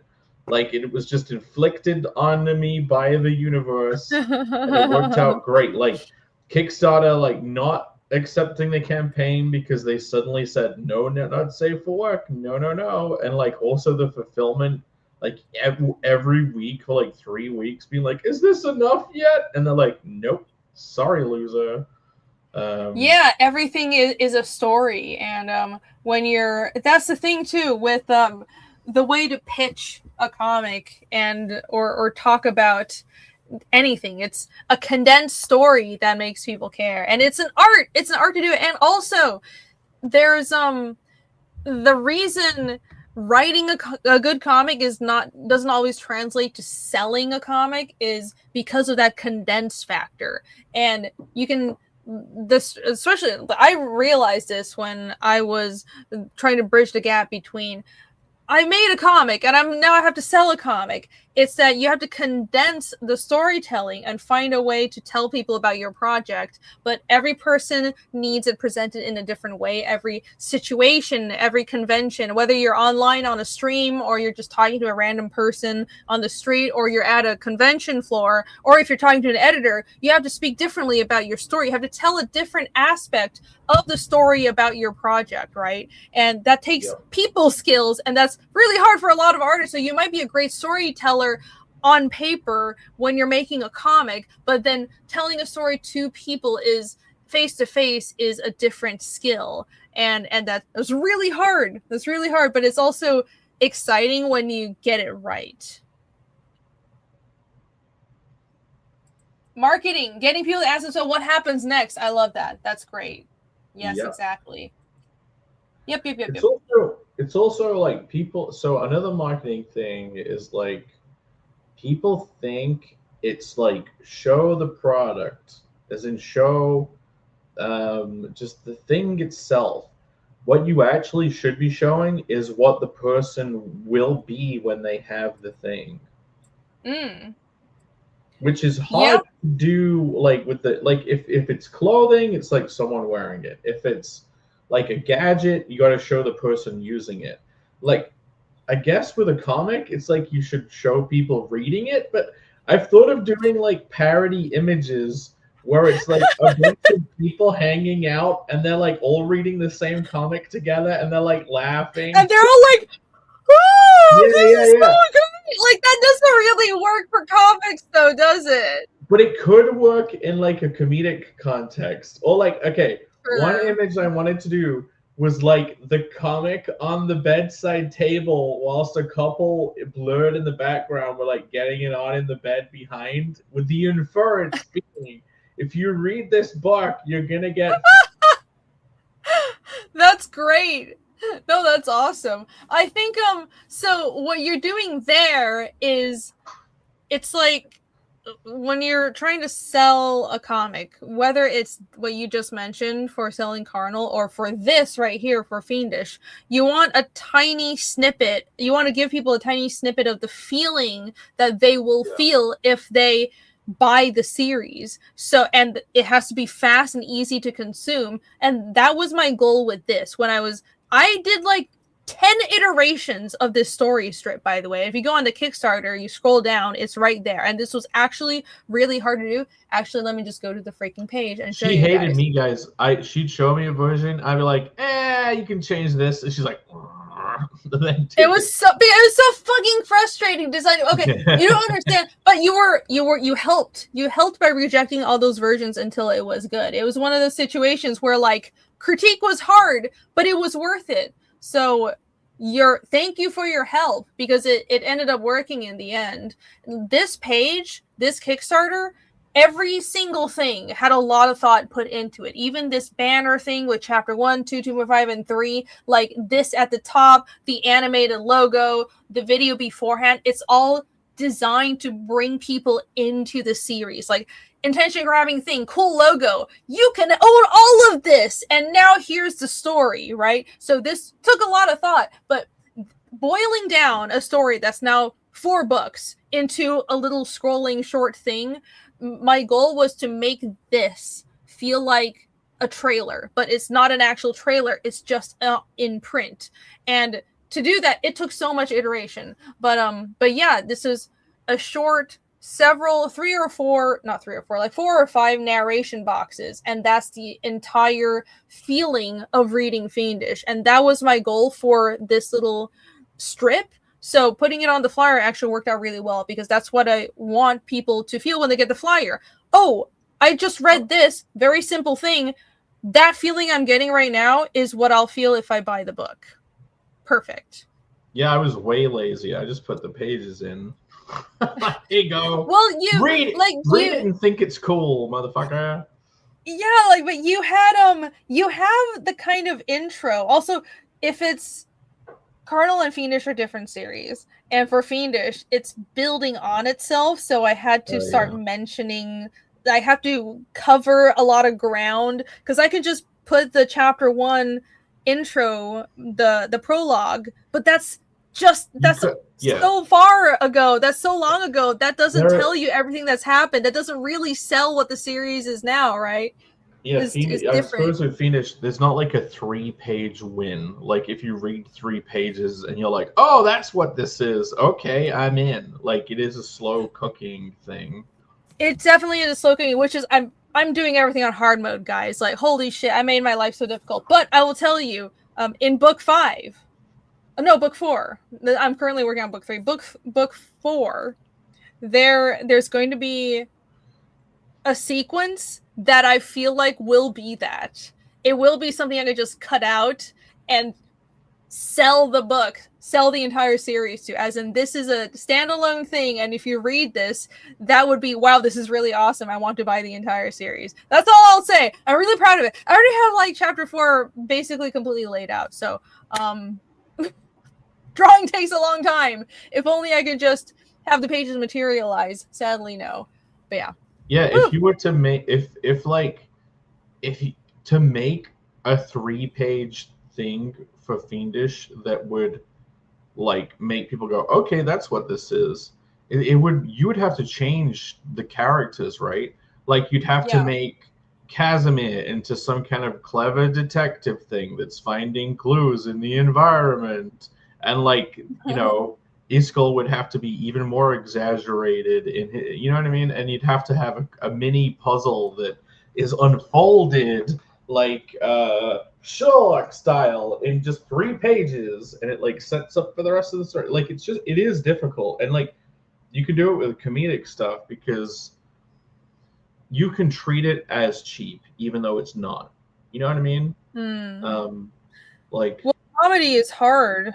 It's much harder, and yeah, I think with my characters, it's like it's made to be a slow burn, because I'm like, first of all, I know what I can write, and I was kind of still figuring out characterization. I'll just be totally honest. I was figuring out how to do characterization early on in the series, even in Fiendish 1, and I feel like I didn't really have a grasp of the characters until chapter 2, and I think you can kind of tell, but that's also why chapter 1 was all action. It was plot and action, and I was just setting everything up, and my message in chapter 1 was, I can draw and the story is going somewhere. I might be figuring out the characters, but trust me, bro. And it worked out. But like figuring out the characters was something that took me so much longer, so that wasn't really possible. But I also wanted the kind of pitch you're talking about. But I want Fiendish to read more like a fantasy novel. It's not this punchy comedy work like Carnal, so it's very different. And in a novel, you don't have like 3 pages where that's just the entire story condensed in 3 pages. It's the entirety of the story and the entirety of the characterization that is what matters, right? Detective Kazumi. I mean, Detective Kaznan, that's funny. He kind of is, but also he's figuring things out.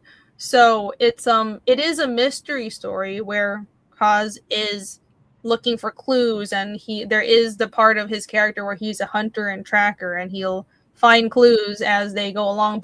And now that the group is with Ragna, it's kind of split between him and Ragna. So he's more of the tracker and hunter, and she's the brains of the operation. So as they find more clues, she's a person with scholastic knowledge, and he's the one with the more real world knowledge, physical knowledge. So it's kind of this, they work together to solve the mystery kind of situation, right?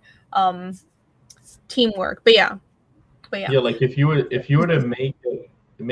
you were changing the characters and stuff to make things poppy and instant, like it would be things like, say in 2.5, you had Octo, he's like, you must do it my way, which is the horrible way. And Kazumi's like, oh no, it's so horrible, please. And instead of the conclusion being like, I guess I got to be horrible too now, the conclusion could be Octo is like, oh no, my horrible ways have been disproven because Casimir was clever and nerdy about things, and he taught me not to be as mean. Like, yeah, that would be the punchy story. That's not what I don't think I would be good at that. That's not how my brain works.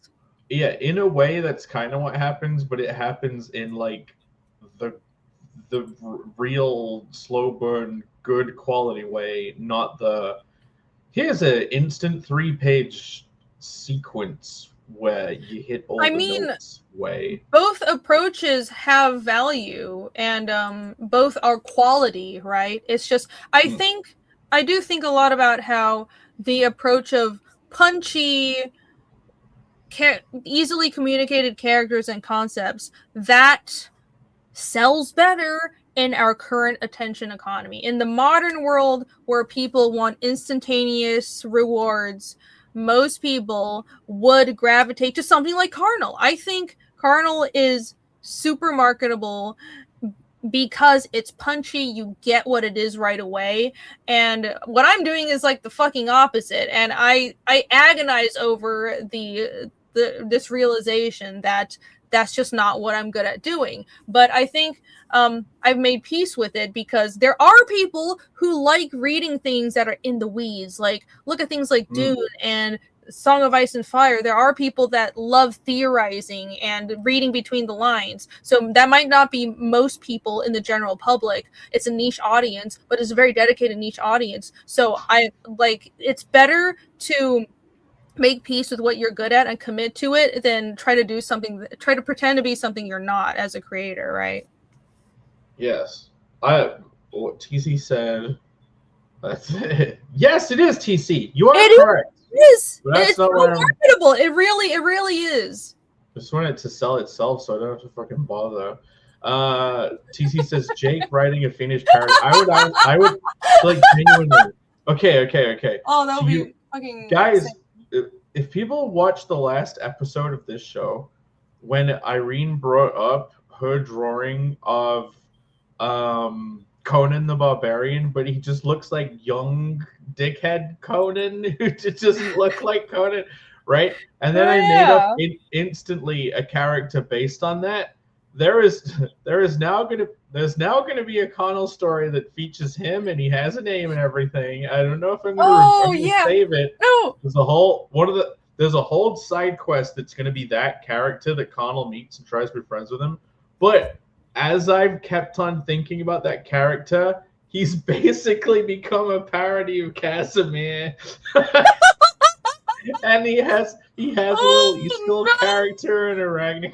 It's essentially a Fiendish parody. I might have to steer away from it. I might have to steer away from doing it. I mean, it's not. I'm not gonna be offended about it. It's. Well, you just imagine that guy. He's like, "Hey, I'm the most bad person ever," and then like this little wimp comes along and says, "Whatever."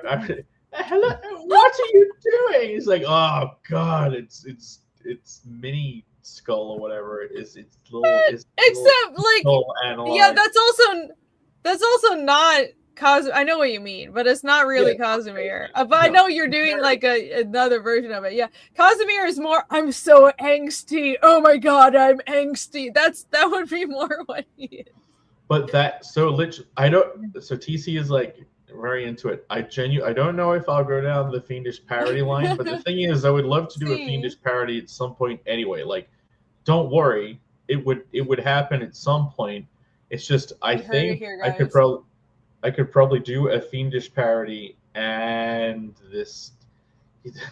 Fine, I'll have to give him a name. He's called Bastard the Bastard. Bastard the Bastard. He's called Bastard the Bastard, and people call him Baz for short, which is the same as Kaz. Oh my God! Forget you heard me talk about. Forget you heard me talk about Bastard the Bastard, because that's probably like FIENDISH. It's a reveal for in 2 years' time. There you go. Nobody heard that. Yeah, you didn't hear the name. What name? Hey, Epignosis is here. What's up? Cosmo's emo.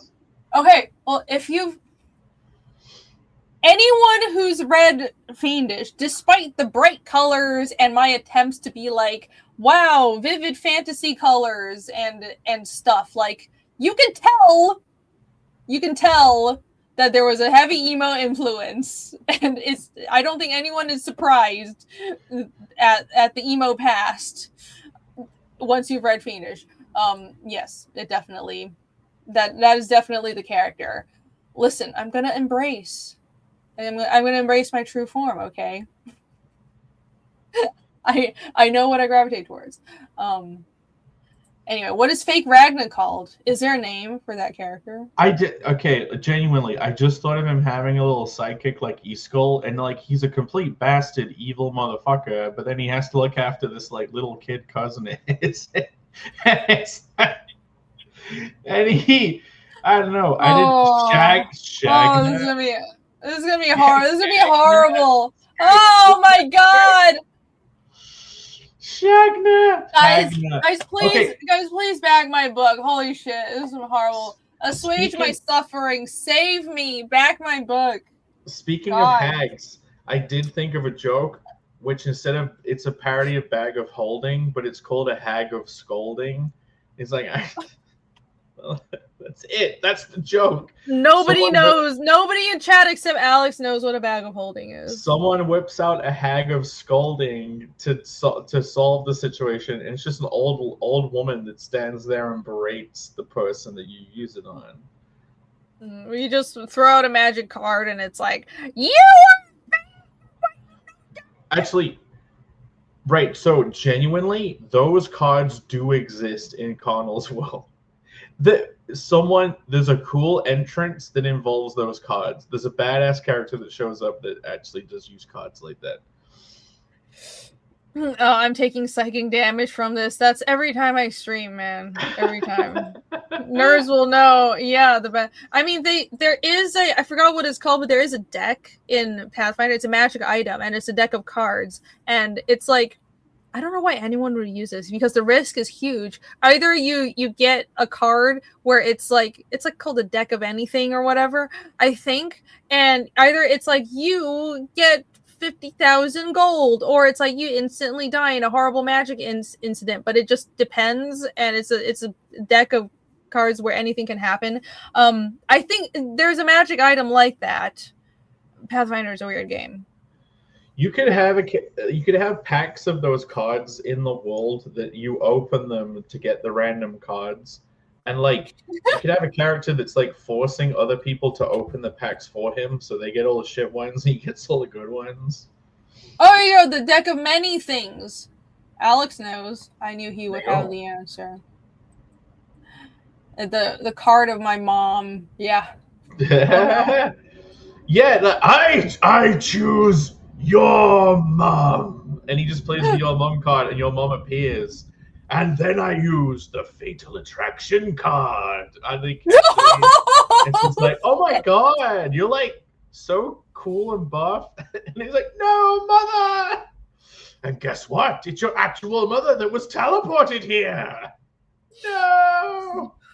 So anyways, back Fiendish, and also if you're enjoying this comedy, back Carnal. Wait, you should right refresh my campaign because we are in a crisis right now. $9,012. Yeah, a conversion crisis. This is what happens when it just stays at a number. Oh dun, my God! Dun. Oh, because your campaign is in GBP. Sometimes when the conversion, you gotta own it, guys. Oh my god, that sucks. It really does. Oh, that's so annoying. Please, someone back now. Someone grab a throbbing package so it can actually be over 9,000, and Jake doesn't have to suffer. You get to own the 9,000 figure if you someone back a throbbing package bundle early bird with the discount, and put it back over 9,000. Yeah, yes, look, yes. I just blame tariffs. I just blame England for fucking everything. There you go. Cannot do anything right. You cannot get anything right. England is kind of fucked, from what I can tell. Yeah. To keep it a nice, cheery, happy stream, I'm not going to talk about it. But I am not scared about talking about it. We all know who is causing all the problems. No. This is a happy comic stream. We will not delve into current issues. The government is what's causing all the problems. Well, yes, that's always the problem, isn't it? Yeah, everyone back Cardinal right now, so Jake can be saved from conversion rates and also escape England. Yeah. Hashtag escape England. Yes. The island. Dun, dun, dun. The island. I don't think you have, mate. Yeah, if you back the campaign yet, I don't think you have, mate. Oh God. Oh. That's a great. I mean, watch that. When watching that video, it's like I hate. It's everything. fucking insane. It's fucking insane. It's unreal. It's so bad. They find people with that attitude to do that job. They genuinely sort for that kind of person. That's just not like that kind of person's just happened to be in that job. That's who they find. So yeah, I mean, they all get trained to look at that guy dying and be like, oh, he's just joking. Like, oh, he's just having a laugh. Never mind. Yeah. A lot of these are like they just select for the personalities and let it happen. It's fucking ridiculous. Yeah, imagine all the times. Well, no, like I know we don't want to delve too much into it, but no, legit, I have not been able to stop thinking about it because it was so horrible and it was absolutely horrifying. It's so sad. I can't stop thinking about it. And the more it comes out about it, the worse it gets. Yes, the more we hear, the worse it gets. It just keeps getting worse and worse. They like the police showing up made it worse. Like they probably are more at fault. Allegedly, they killed him. With the way they were throwing him around. But like, no, what I thought as well was imagine all the times this has been happening and it hasn't been on video. And it hasn't blown up. Yep. There's a lot of stuff like that actually gets buried. Yeah. So help Jake escape that fucking shit. Holy fucking shit. Yeah, I already made it to America. We gotta keep me saved. But anyway. Keep Jake saved in America. Land of the free! While you are considering backing the campaign to save me from my own damn country, I think maybe you should switch back over to the auction. Oh, say, can you see? save people from their homelands. Come here and be safe, or at least have some freedom. Come to America where he won't get stabbed and killed by the cops. But there's a chance I might get shot, but I'll take that chance anyway. At least you'll have a gun so you can shoot back. So yeah, the auction. There you go. The auction, right? Oh yeah, I have an auction. Let's check back on it. Let's go. Share it, you guys share it. There you go. It jumped up a lot again. Jesus! Oh my god! I was not expecting that. Oh my god! I didn't even put the print up. Holy shit! Thank you guys. Woo!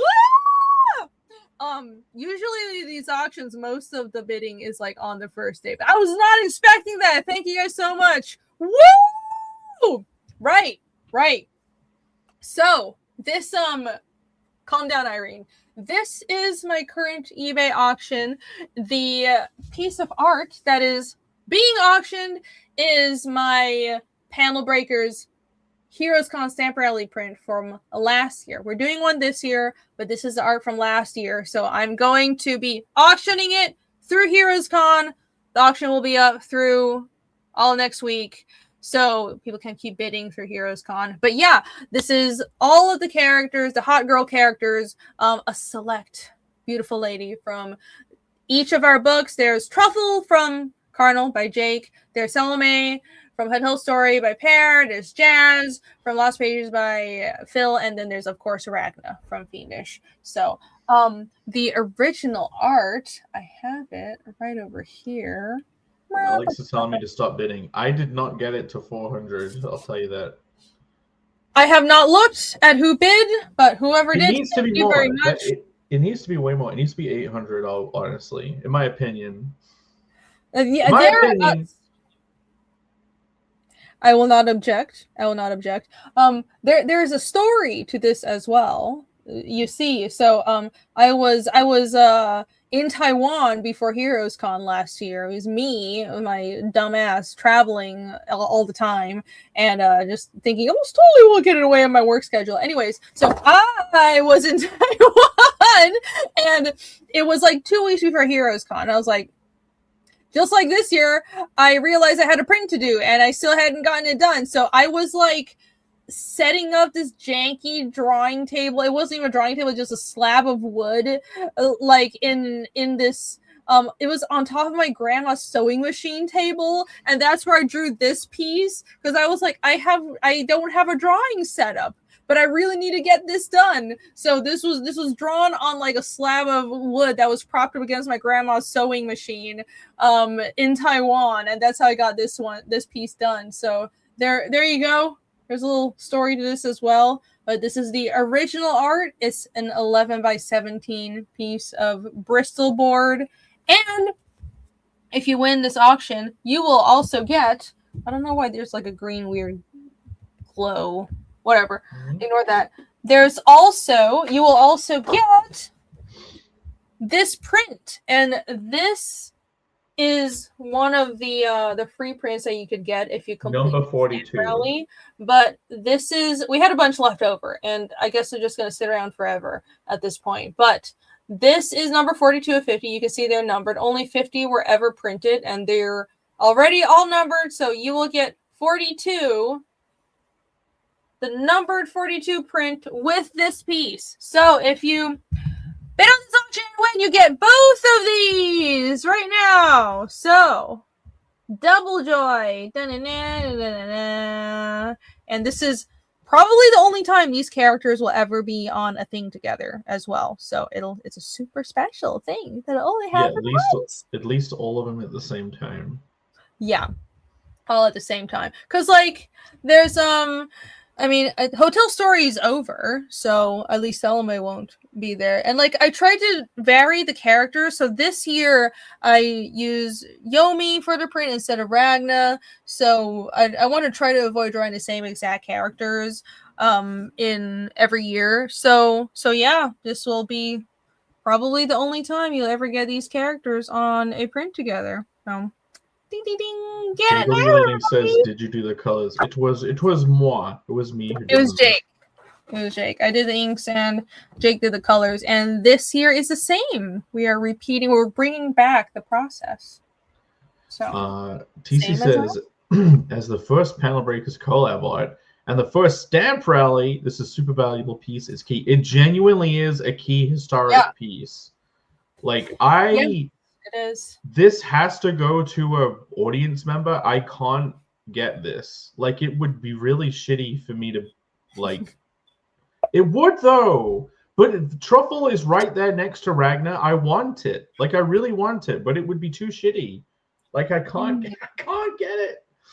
Jake's giving up his he's giving up his thirst for this piece so one of you can own it. It's historic. He's not bidding on it. Can confirm. Don't confirm that. Oh. I'm saying it would be terrible if I won it, right? I would be what?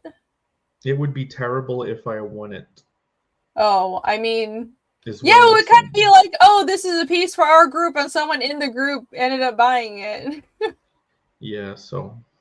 Yeah, it's okay. It was only a slight drop. Listen, it wouldn't be a stream by me if I didn't drop at least one piece of original art.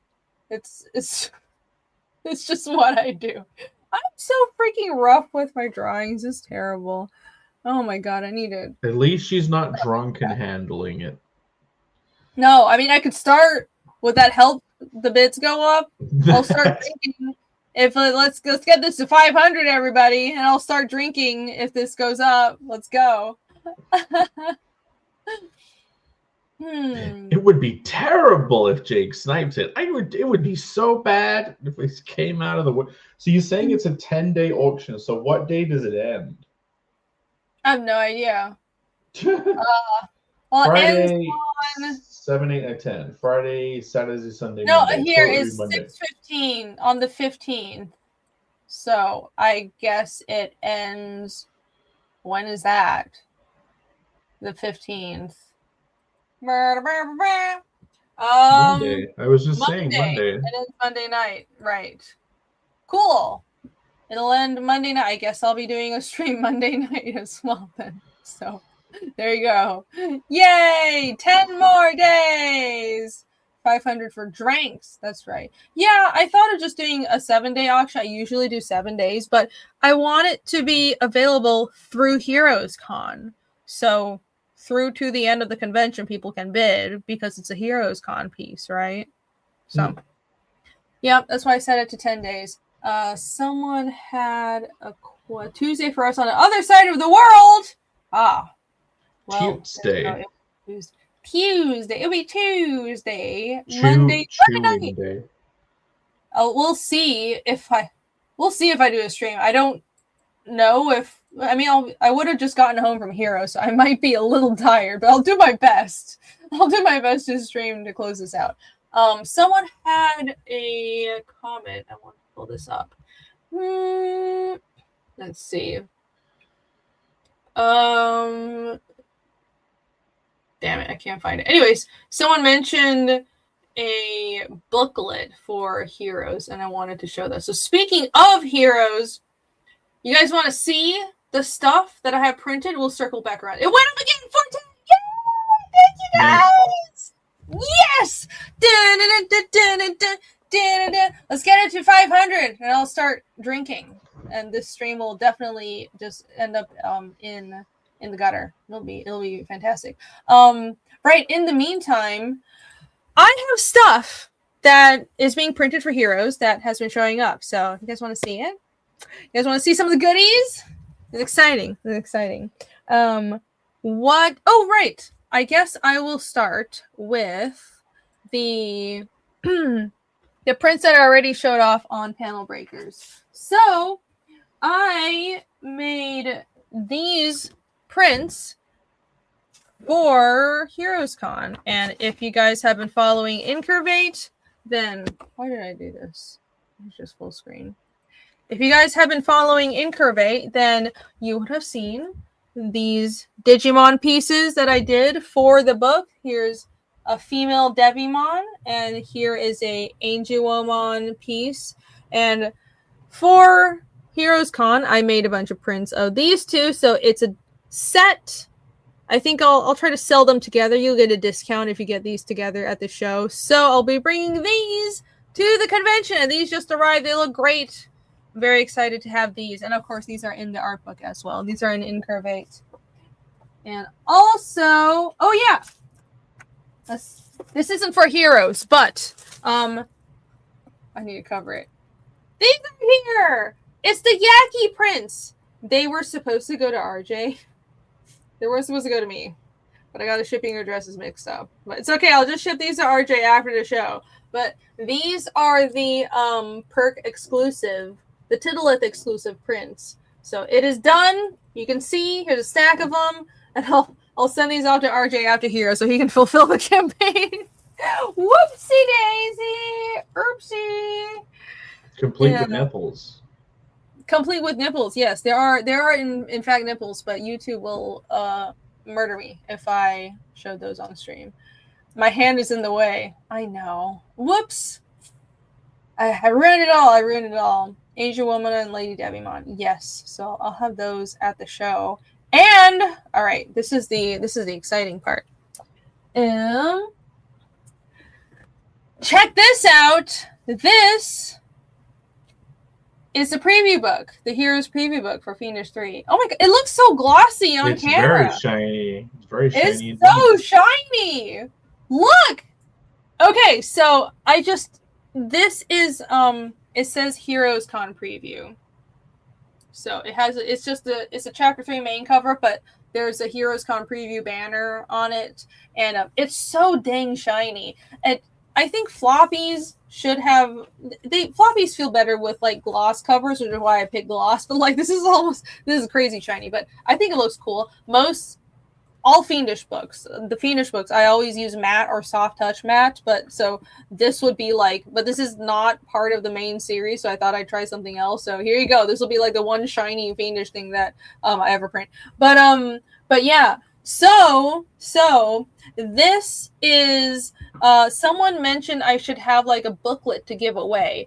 This is not a giveaway item, but I have the first 15 pages of the story that are already free to read on the Fiendish website and on Global Comics. So this is stuff that everybody hopefully has already read or has access to. So it's not a thing that people get at the convention that you won't be able to get. Also, if you backed any of the big box tiers on the Fiendish 3 campaigns, I'm throwing this in. So you already get one of these. So you won't be missing out. It's only fair. But I will have these at HeroesCon, obviously, HeroesCon preview. And check this out. I just flung this together because I'm like, I need to have something at Heroes. And this is for people who obviously might not know about the series or want an early snippet of chapter 3 to see if they actually want to back the book. And it's a 15-page preview. I'll sell it for like only a few bucks. And then on the back is an advertisement for backing the campaign. So it's hopefully a way to draw people into getting the full book. But it was really cool because like I don't think about these things. This is the first time the Fiendish 3 pages are in print, and I didn't really think about like this is really. I just kind of said you didn't realize what you were printing. I didn't realize what I was printing. I was like, I just need a preview book. I already have these pages done, and then I printed it. I'm like, that's really cool. This is the first time Fiendish 3 is in print. So this is really cool. And it printed really nicely. So definitely everybody who backed the big box tiers on the campaigns, you will be getting one of these. You will definitely not miss out on this item. It is definitely something that you should be able to have. But yeah. So here you go. This is the first 15 pages of Fiendish 3. It ends on this cliffhanger of Iskall and the demon, the beginning of the first demon fight. So there you go. The books are here. The interior is printed really nicely. I don't know if it'll show up on camera, But there you go. Yeah, the interior is actually printed really nice. It's like this nice satin paper. I was really surprised because it's always a toss-up with interiors printing. Sometimes the contrast is off, but these turned out super nice. I'm very happy with them. Well, these books end up being printed in perfect bound usually, so it's probably also pretty cool to see them all laid out in a floppy where you can open it all the way. Yeah. So all these, all the Fiendish books are perfect bound. Like I just pulled up the Au Naturel cover, but here I can. There's a stack of my books. Here's a copy of Fiendish 1, and they're all. Fiendish 1 was like 50 pages. Fiendish 2 is 70 pages.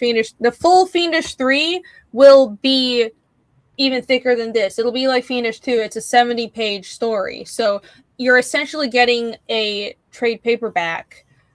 That's why it takes me like over a year to draw it, because it's not just a floppy, right? But yeah, they're printed differently, and that means you can't, when a book is printed and perfect bound like this, you can't open it as flat as a floppy. So the information in the middle gets kind of lost, and you have to account for that when you're making the art. So yeah, with this, it does feel a little different because you see more of the middle. It's kind of cool. It's kind of cool. Rare shiny Fiendish preview. Yeah, JW Learning. Yes, you mentioned the booklet idea. So this is a booklet that I will have at Heroes Con, because I was annoyed at myself that I didn't have the actual book ready yet, but that was never going to happen. I was deluding myself thinking that, maybe I'll have Fiendish ready for Heroes Con. That wasn't ever going to happen. I had too much going on, and I'm a slow artist. But I will have this at Heroes Con, and also everybody who backed the big box tiers on the campaigns, you can get this. There you go. Sure. Satin's nice, not too glossy. Yeah, I like I use satin for the interior pages. I think that's a nice middle ground. I thought of maybe using uncoated, but at this point, all the Fiendish books, the interiors are satin, so I'm just going to stick with that. I think that's a good feel. The covers are matte, though. It's a fantasy book. It fits matte covers, and this one is soft touch. This cover, and I think I try to get the perma covers. I'll have them all be soft touch. I think the first version, the first printing of this cover was just regular matte, but the second printing is soft touch. So I'm going to stick with soft touch from now on. It's figuring things out, guys. There you go. Rini keeps being held back by Mike Kuhn. Was the mic cutting out again? Of course. Of course. Well, there you go. Heroes Con in just a few days, not even a week. Oh my gosh. Yeah, it's getting closer. It is getting closer. I'm okay. I am excited, and this time I think I should probably try and appreciate the convention more. Like, look at it and walk around and buy stuff. I'm also looking forward to it being over, because it's like I have so much tension over it, like, to get ready for it, and like I know it's going to be, you got to be at that table selling the books the whole time. I'm looking forward to being able to sell Connell like barcode editions. I'll have a couple of the foil versions at the new higher price. I'll have a couple of desk mitts and stuff. But yeah, I'm finally able to take Connell books to a convention. It's going to be great. I'm really looking forward to it. I'm looking forward to finding a bunch of hopefully new readers for the book, giving out as many of those flyer booklets as possible. Yeah. I think you definitely will. Like, Cardinal is so marketable. Now that you have books printed and you have a banner, it's very catchy. I think you'll definitely pick up new readers at the show. Fingers crossed. It's gonna be great. It'll be great. It's gonna be good. I wonder if parchment paper could be used for a special edition in the future. Whew! Would work for the fantasy genre. The closest to that I know of that it wouldn't be wildly expensive. Because like there is specialized art paper, and like, so I make prints through this print service called Cat Print, and that's where that's a service where they'll do metallic paper, and they can do holographic prints as well, and they have some like craft paper and like linen paper. It's really cool, but I don't know if they have parchment. I'm sure it's possible, but to do a whole comic print run with that paper, it would be like crazy expensive. But you could get a more rustic effect with uncoated paper. So like right now for the Fiendish chapters, like the individual chapters, I printed them with matte covers and satin interiors. So I want to just keep that consistency, but I might change it up for the collected editions. So when I do like the hardcover, leather bound, maybe collected editions, I might consider doing like uncoated or a different finishing, just so it's a different experience reading it, right? Yeah, we'll see. Shipping clay tablets. Yeah, that's what I'll do. Why not a clay tablet? There you go. That's really rustic. Let's do that. I don't know what soft touch paper is, but matte with spot gloss is great. So it's really hard to you can't just like show it on camera, because it's the feeling is what it really makes a difference. But soft touch is a type of matte lamination. Regular matte lamination is just like non-reflective, duller. Soft touch is a level up from that. So as I'm like running my hand over it, there's some grip, and some people describe it as it's kind of fuzzy. So that is how it kind of feels, not actually fuzzy, but it's like super matte basically. Actually, I think I've heard printers refer to it as super matte. So it's ultra matte, like very grippy and super non-reflective, and I think it feels really luxurious. It feels thicker, like a thicker lamination than standard matte, and I love that feeling for my covers, because it's a fantasy series and it makes it feel almost like wood or parchment or something. So there you go. It's kind of classy, says JW. Yes, it's very classy. I love soft touch. So that's my goal, is to make the all the Fiendish trades like that with soft touch matte from now on. Let's see, a comic scroll. Yeah, that would be great, wouldn't it? That would be great. I feel like I should start drinking. Chat, is it time? Is it time? I do have one more thing to show. Yeah, I may have to go soon. That's fine. I have one more thing to show. Yeah, whenever you have to go, if you have to go, just let me know. We'll pull up Cardinal again and pimp it out some more. Encourage everyone to back it. But yeah, just let me know. Let me see. Let me go back to Cardinal and see how it's going. Still hasn't recovered from the conversion rate. Yeah. Under 9,000. Epic says, we're driving Rini to drinking. You're pushing her to the brink. You trust me. You don't have to push me to drink. That's just what happens. That's just what happens. I'll listen. A couple of shots never hurt anybody. That's all right. But yeah, Cardinal the Barbarian Side Quest 1 is live right now on Kickstarter. Go back, Jake's book, everybody. The evil beaver needs to go. He has crimes to commit. Yeah, I have. Oh yeah, exchange rates. Yes, we subsumed. Yep. The exchange rates have been awry. England has been up to no good, and people don't want that money no more. But yeah, apparently so. Yeah, Bankrupt. If you go to earlier in the stream, you could see that the Cardinal campaign was over $9,000, and then we refreshed, and it actually went down because of conversion rate. So, it was the exact same in gay British pounds. No. Oh well. Yeah, it really is. That's crazy. That must suck. Ugh. No, I need to stop threatening I need to stop threatening to show like the whole music for the full music of the trailer. I think every time they're like, oh, I don't want to listen to that shit. It's funny though. It's really great. I love it. It's great. People should hear the version of it when it had all of the spelling mistakes in it. Of course, there was one of those. Like crowned instead of crowned, an evil dragon will be crowned. It's like, oh no. Just type all the lyrics out and then you hear it, turn it into it. It's like, oh no, did a lot, like half of these words wrong. Now, yeah, that's how that's your spell checking when you get the AI to read it out and you're like, I spelled that wrong. Pounds aren't real currency anyways. Seaman Nader. Oops.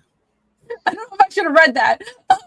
For Canadian $2, thank you. Just finished a comic page listening to you. Awesome. Hail.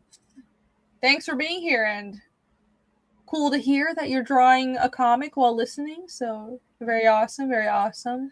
Keep up the good work. The full music, yes. Epignosis says they liked it. They want a copy of that song. Well, there you go. Release the gun cut. It is the gun cut, isn't it? It will get released. It will get released at some point in the future. At some point. Yeah. At some point, yes. All right, I have this to show as well. And this is a banner. I mean, it's not very exciting, but I did also get this delivered today. So should I do an unboxing? Do it. Share it. Behold. So this is the actual metal part. So I'll put this to the side. So, oh, thank you. So my plan for Heroes is, do I have a picture of like my setup from last year? I must have it somewhere. I'm going to improvise my setup. I have not thought about it at all. Great. That's a great plan. Now, I will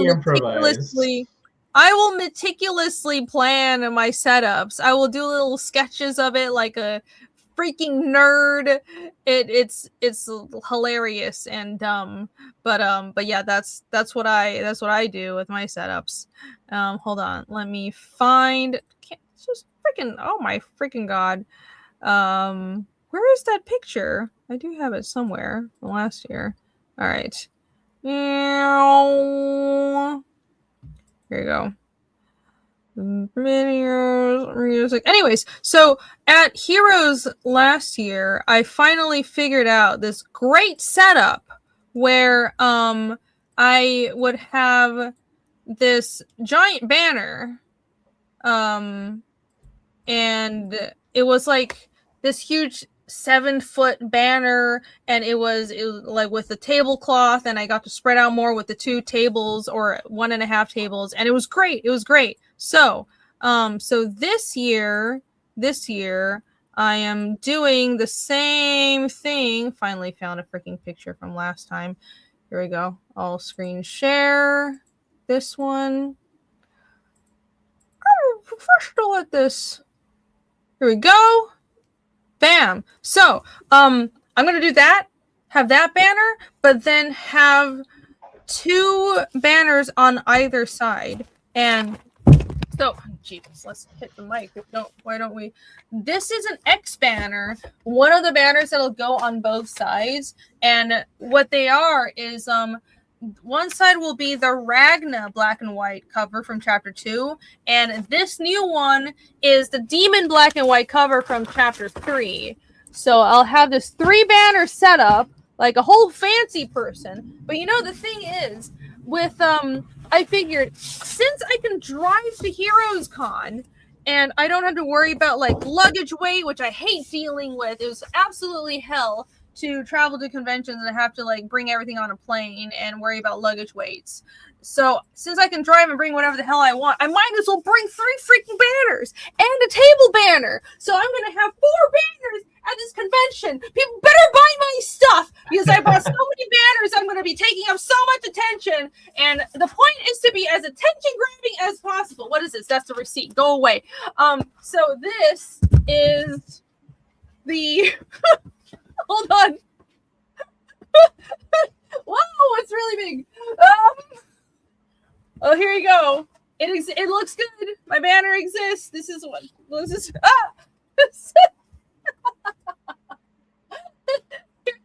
this is the other banner. But they go, oh my gosh, on the other side of the main banner. And all right, so let me go back to the screen share. Let me tell you another story, guys. When I made this banner yonder over here, the chapter 3 cover, that's the chapter 3 main cover. It's designed to have the Fiendish logo at the bottom. So I'm like, I want it to be a banner, and it fits a banner really well because I drew it at like 1200 DPI. This thing is gigantic. So the file can be blown up super huge, but the logo can't go on top because it would be covering either Ragna or the demon or the rune. The art just doesn't fit a logo. So I'm like, I'll just print it without a logo. And my original plan was to like find a way to make a secondary banner and clip it to the top with the Fiendish logo. And then I'll look everywhere, and that kind of shit doesn't exist. So I was like, do I just like paint a cardboard thing and clip it to the top? But you know that's going to be a pain in the ass. It's going to fall over. It's going to be retarded. So then I resorted to just having the table banner and having the Fiendish logo there, right? But then I realized, thank you, that I had... There's another one of this. That's the Ragna cover. I'm not pulling it out. It's buried in my closet. I'm not going to show you guys. Just trust me, bro, that I have another one of these. I had one of these printed for New York Comic Con that has the Fiendish logo. So I'll have 2 of these on either side of that chapter 3 art. So I can actually have the title of my comic on the banners behind me at the show. That's important, isn't it, Irene? That would have been really smart to incorporate from the beginning. So anyways, my banners are all here. Please come see me at Heroes Con. I'm in Indie Island. Buy my stuff so I can pay for this banner and all the other stuff I printed. Thank you. Okay, that's it. I don't know where to put this. This is too big. Okay, take me off full screen. This is very clumsy and horrible. Go away. Screen share. I don't need to screen share right now. All right, anyways.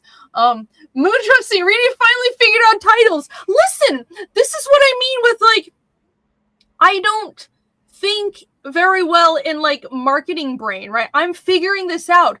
I think in this looks pretty and this is appealing and this art looks good, but my brain doesn't work naturally in, wow, how to sell a thing. You understand the difference? Like, I've always had nice looking booth setups, but that doesn't mean it's like branding. So I think I figured it out more now. I think last year's Heroes Con setup was pretty great, and I'm gonna make it even better this year. But yeah, it seems to come naturally to you, Jake, but for me, definitely not. No, it's going to look great with the 2 banners either side of it. Yeah, it'll look epic. And I'm going to be taking up a ton of space, so hopefully people buy my shit or commission me or both. It'll be great. How do I need to roll this up. I don't do this. Oh, I'm a disaster. I'm sorry. Right, anyhow. I'm all ready for Heroes Con, guys. Everything is ready to go. I'm very excited. It's going to be great. It's going to be fantastic. I'm just going to drape this so I don't completely fuck this up. JW Learner says, making art and selling art are 2 different skills. Yes, indeed. Yes, indeed, it is. It very much is, and I have learned that. I have learned that very soundly. I will put this over here and deal with it later. Have you shown off the new artwork for the new print? Oh yeah. Okay, that's the last thing I will do. That's the last thing I will do on the stream, not ever. Hopefully, that would be very ominous. Ever in life. That's it. It's all done. It's all done. That's it. No, I'm not Pear. So what did I just drop? I just dropped something. Oh, I just dropped some print. Good job. Everything is falling over in my studio. Amazing job. Yeah, so the piece, this original art from last year is currently being auctioned on eBay. and that was the auction that was just launched today. And you can find the link pinned in the description, or in the my eBay is pinned is in the description of the video. But the actual auction is in the chat. It's pinned in the chat. So if you would like this piece, I like how you always hold it upside down. if you would like this piece, then go over to my eBay. My eBay is Rini Draws, and bid right now. If you win the auction, you will also get this print. This is a very painful position, but this is the one of the limited 50 prints that we made last year for the stamp rally, and you'll get number 42. Coveted. Yeah, 57 bids already. 42. Woo! Thank you guys so much. You guys rock. Fantastic. So yeah, and this auction will stay up through Heroes Con, and then whoever wins it in the end, I will ship out these two, the print and the original, out to you, and it will be a very special item because these characters will probably be drawn together only this one time. But this year, so we're doing another stamp rally this year. But I have new art, of course, with new characters. Where is the art? It's buried somewhere under here. And for that, I did this piece. So this year, the stamp rally will be me, Jake, Phil, and Rushbrook, because Pear unfortunately won't be there. So we found Rushbrook to participate in the stamp rally, and this is his character from his comic Phantoms, which is awesome. And you can go find Rushbrook at Heroes Con to get a copy of it. And this is his character Umi. This is Yomi from Fiendish, of course. And I don't know her name, but she's Native American chick. She will be Phil's new Native American chick. Yeah, no name. He didn't tell me her name because he knew I would spoil it if I knew her name. So I don't know her name. Hey, can you imagine if we make it to MegaCon next year and it's like most of our group don't, and so you have to switch out again, and like Bancroft will be there next year. Bancroft will be at MegaCon. This is clearly not a limited It's just whatever. I mean, I draw it and you color it, and like it'll primarily, I think, be a panel breakers thing. But it's kind of like whoever can make it to a show that's like in our general peripheral gang. Like I am happy to make a print and do a stamp rally. So I mean, if at MegaCon it ends up being we're there and Bancroft's there, like that would be great. I would love to do I'll get to add Ella into it. That would be really awesome. If he wants to, of course. But we'll see. If he's open to it. We don't know what's going to happen next year. It's a long way from now. But yeah, no, it's kind of it's just a, right now it's a yearly Heroes thing. Last year the stamp rally was so successful. I think we made 50 prints of the, the actual poster, but what were we expecting to give away? Like 10 of them. We counted the numbers, and we had it was up to 28, and then from the last year, it was 30. It was 20 something. It was almost 30 of the prints were given away. So it was way more successful than we were expecting. Hell yeah, that would be awesome. That'd be awesome. If we could I'll make it out to MegaCon. That would be fantastic. But yeah, so it was so successful. It was a lot of fun too. So this year we're doing it again with these characters. Oh yeah, and this is what's her name? Valhalla Boomon. Valhalla Boomon. She used to be called Angel Boomon, and Phil called her Angel Boomon earlier today. She got changed to Valhalla Boomon, which I think fits because she used to have a different design, and she looks more like the other Fapinajutsu battle maidens now. But yes, that is in fact, so Irene has a cover on my current campaign that features this character of Valhalla Bootmon. Well, I'm not screen sharing, but I can pull that up and screen share. There you go. Boom. If you scroll down, so Irene has 2 covers on this. Both of the books that you can get have a cover by Irene. And there we go. There she is. That's the full Valhalla Bootmon cover. You can get a better look of her if you scroll further down. Oh yeah. There you Look go. at that.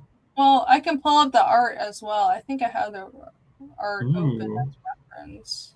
But yeah, that's the character, the very large character that is holding all the others in her hands. Yes. Here is, well, I have to remove this and share this and go here to this window. There you go. Yeah. That is the character. Great design. That's so much fun. So much detail. It's so detailed. Look at this. Brimdoom. That's the dragon's name. There's Cardinal. These are the YouTube. They are clothed. Don't give me no trouble. They are in fact wearing clothes. Those are the Fappo no Jutsu girls. This book is gonna be so freaking crazy. It's gonna be great. But yeah, there's the character. That's the character over here, and she's gigantic, as you can see. She's the size of a dragon. So she's actually holding the other girls in her hand. So you can see the Halabumon's finger here, and on the other side you can see her thumb, and like behind here is kind of the leather from her glove. My original idea, my first idea for this print was I wanted, because Valhalla is gigantic, I wanted to draw all the girls lying on her chest and kind of like cuddled together. I thought that would be great, and I still really like that idea. But then I sketched that out, and then Jake's like, "These have to be trading cards," because what we do after Heroes Con is these everybody who has a character on the print. The print is divided into 4. Since we did this with the last print, we will continue the tradition. It has to be divided into 4 quadrants, and the 4 characters that are on the print, the first 100 backers of every campaign by that creator will get a free trading card. So if you back all 4 of our next campaigns after this Heroes Con, you will be able to collect all 4 trading cards and get like a full trading card version of this print. So if that was terribly explained, but hopefully it makes sense. Anyways, this also is not only a giveaway item at Heroes Con, it needs to be dividable into 4 trading cards. So I couldn't have them all coupled together. That wouldn't work. So I had a mental breakdown, was in crisis mode, redrew it, and really hated it. But then I decided to do my best, and it was a whole freaking arc that I went through. And I came up with this. So she's still holding them, if you can tell, but it's supposed to be like obviously a down shot. She's kind of holding them in her stomach area. I fudged the perspective. It's not accurate at all, but whatever. It looks good and they look hot. So that's what I ended up with. And hopefully it's not too bad. Yeah, there you go. It's gonna look great colored. I'm looking forward to getting it colored. I'm gonna try my best. It's gonna look beautiful. Yes, I am excited to see this colored as well. The colors on the last one look so good, so I'm excited to see what you do this time around. It'll be great. Crisis mode, Rini. No, listen, you guys have, I am a quintessential artist. You don't understand the number of times where I have like a mild crisis every single day. It's terrible. But artists have mood swings, but I power through it and get everything done anyways, because that's what matters, right? I was like, I can't do my original composition. I suck. Everything's a disaster. I'm not getting it done in time. It was fine. I got it done in time. Everything always turns out fine. Those pages are going to be stuck together. What? Oh, are you talking about the cardinal pages? Oh my gosh. Probably. You need an aqueous version of the book. An aqueous cover version. Aqueous coating, I mean. I've never had a mood swing. You looking sure? I don't know what that means. I think the joke is the mood swing is happening within the comment. Look, then he says, there you go. That's the joke. Okay, that was pretty funny. Right. We've been going over 2.5 hours. I think that's a pretty good stream. That's a good run, isn't it? Jake, you seem you said you gotta go. You seem like you're ready to call it a night, and I probably should as well. Because if I don't pull up the auction one last time, it's just to send it off. I don't know if it's gone up, but let me see. I don't think it has, but that could always change, guys. You could always change this and make my night so much better if you back this auction or bid on this right now. Let me share. Oh, great! Now it's lagging. Wonderful. Cool. Cool. Well, don't mind me. You trying to share, but it's not coming up? It's frozen. Okay, hold on. Okay, it unfroze. Let me try doing this again. Yeah, Maromi says 57 bids is quite an active auction. Yeah. It really is. No, thank you guys so much. It's doing great. And like right now it's 1 in the morning, so I'm not really expecting it to go up too much more, right? But if it does, I will take a shot. Paula says, thanks for interpreting, Jake. I didn't know you spoke retard. No, it's actually it's a skill I've always actually valued as my most valuable skill of all. Is like you're in a group of people and they're talking to each other, and like the two people don't know what the fuck the other people are talking about, and so you basically act as a translator, but they're both speaking the same language, they just don't understand. So just under your breath, you're like, oh, they mean this, and they're like, oh, and you just help facilitate the conversation between two retards, essentially. No, that is a skill. Like that is, it takes skill to understand people. That is a very difficult instinct to have. I do not have this instinct. It's very good. This is why I just stay away from people and draw. But yeah, I'm always impressed when people can do that. I think you're good at that. It's like, okay, it happens all the time. Okay, go ahead. Well, the funniest thing of all is like two people are having a conversation and the conversation is working, like they're actually talking to each other, but they both completely understand everything about the conversation differently. That is always something funny to observe. They're talking about different stuff, but it's both working. Yes, that is always funny. Well, because they're not completely, they have the understanding of the words, the context. They think things are the conversation is happening in a different context. Yeah. No. It happens all the time on stream where somebody will say something and I just won't quite understand what they're saying, but I will either just try to play along or if I have this like blank look like, huh? That happens all the time because I just don't understand quite the references that people are making. I mean, I don't get references all the time. It's really difficult.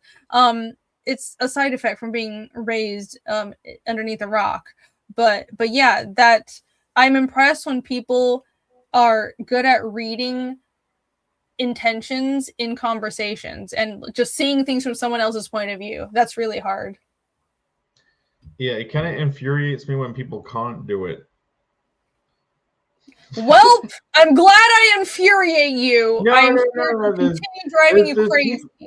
There's people who misunderstand a situation, don't put any effort in trying to understand the other person, and they just kind of like barge ahead, like, and it's like, no, just try and understand, please. Like, yeah, I mean, that's a lot. I think most people, a lot of people, don't actually try to understand the other person. They interact with not you, but they interact with their assumption of you. That's how most people operate. And it's more common than I thought. infuriating. It's more common than I thought. I thought most people were actually like inquisitive, trying to figure things out, but no. They just have an idea that instantly appears in their head of how things are, and they just operate as if that is 100% true. Yeah, that's true. So, I think I'm really bad at reading people, but I do think I'm able to go into most interactions without like assumptions, but it's probably because of my background, where it's like, well, being from different cultures and being exposed to different cultures kind of breeds this point of view where you're like, well, it's a kind of open-mindedness that isn't the whole hoity-toity open-mindedness that people talk about in like the modern liberal sense. It's just you approach people without assumptions of this is what I expect you to be. You're just trying to listen to them. But I think a lot of people don't do that, and it's happened to me all the time. It's happened to me with people I've known for years, and they're good friends.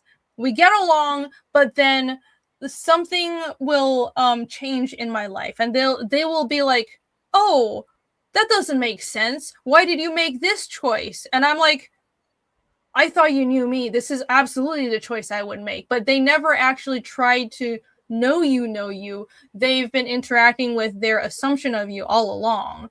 And I think that's quite normal, actually. That's how most people operate. So Alex says, Jake's right. They only take their initial interpretation and doggedly stick to it. No, if you attempt to explain, some people would think you're gaslighting them and lying. Like they think you're lying. Yeah. Trick them. And it's like, no, doofus. Oh my gosh. This is why I just stay in my dark little studio and draw. People are too complicated. Is Irene a grifter? Well, I'm a really bad grifter if I am. So no, the answer is I'm not. That's a strange question. I work way too hard if I was trying to grift.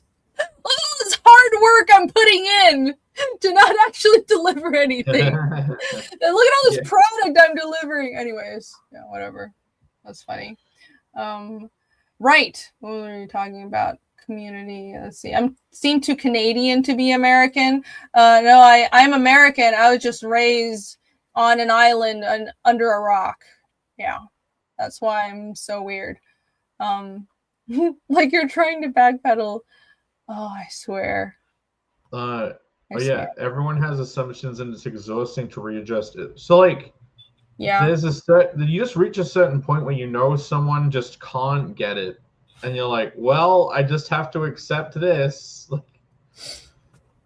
Yeah. Which is like 7 layers of understanding deep. Like you've battered up against another person's complete blind assumption mindset, and you've tried your best to like get around it any way you can, and then eventually you're like, well, I guess this just is what it is. I'll swallow it down and just accept this.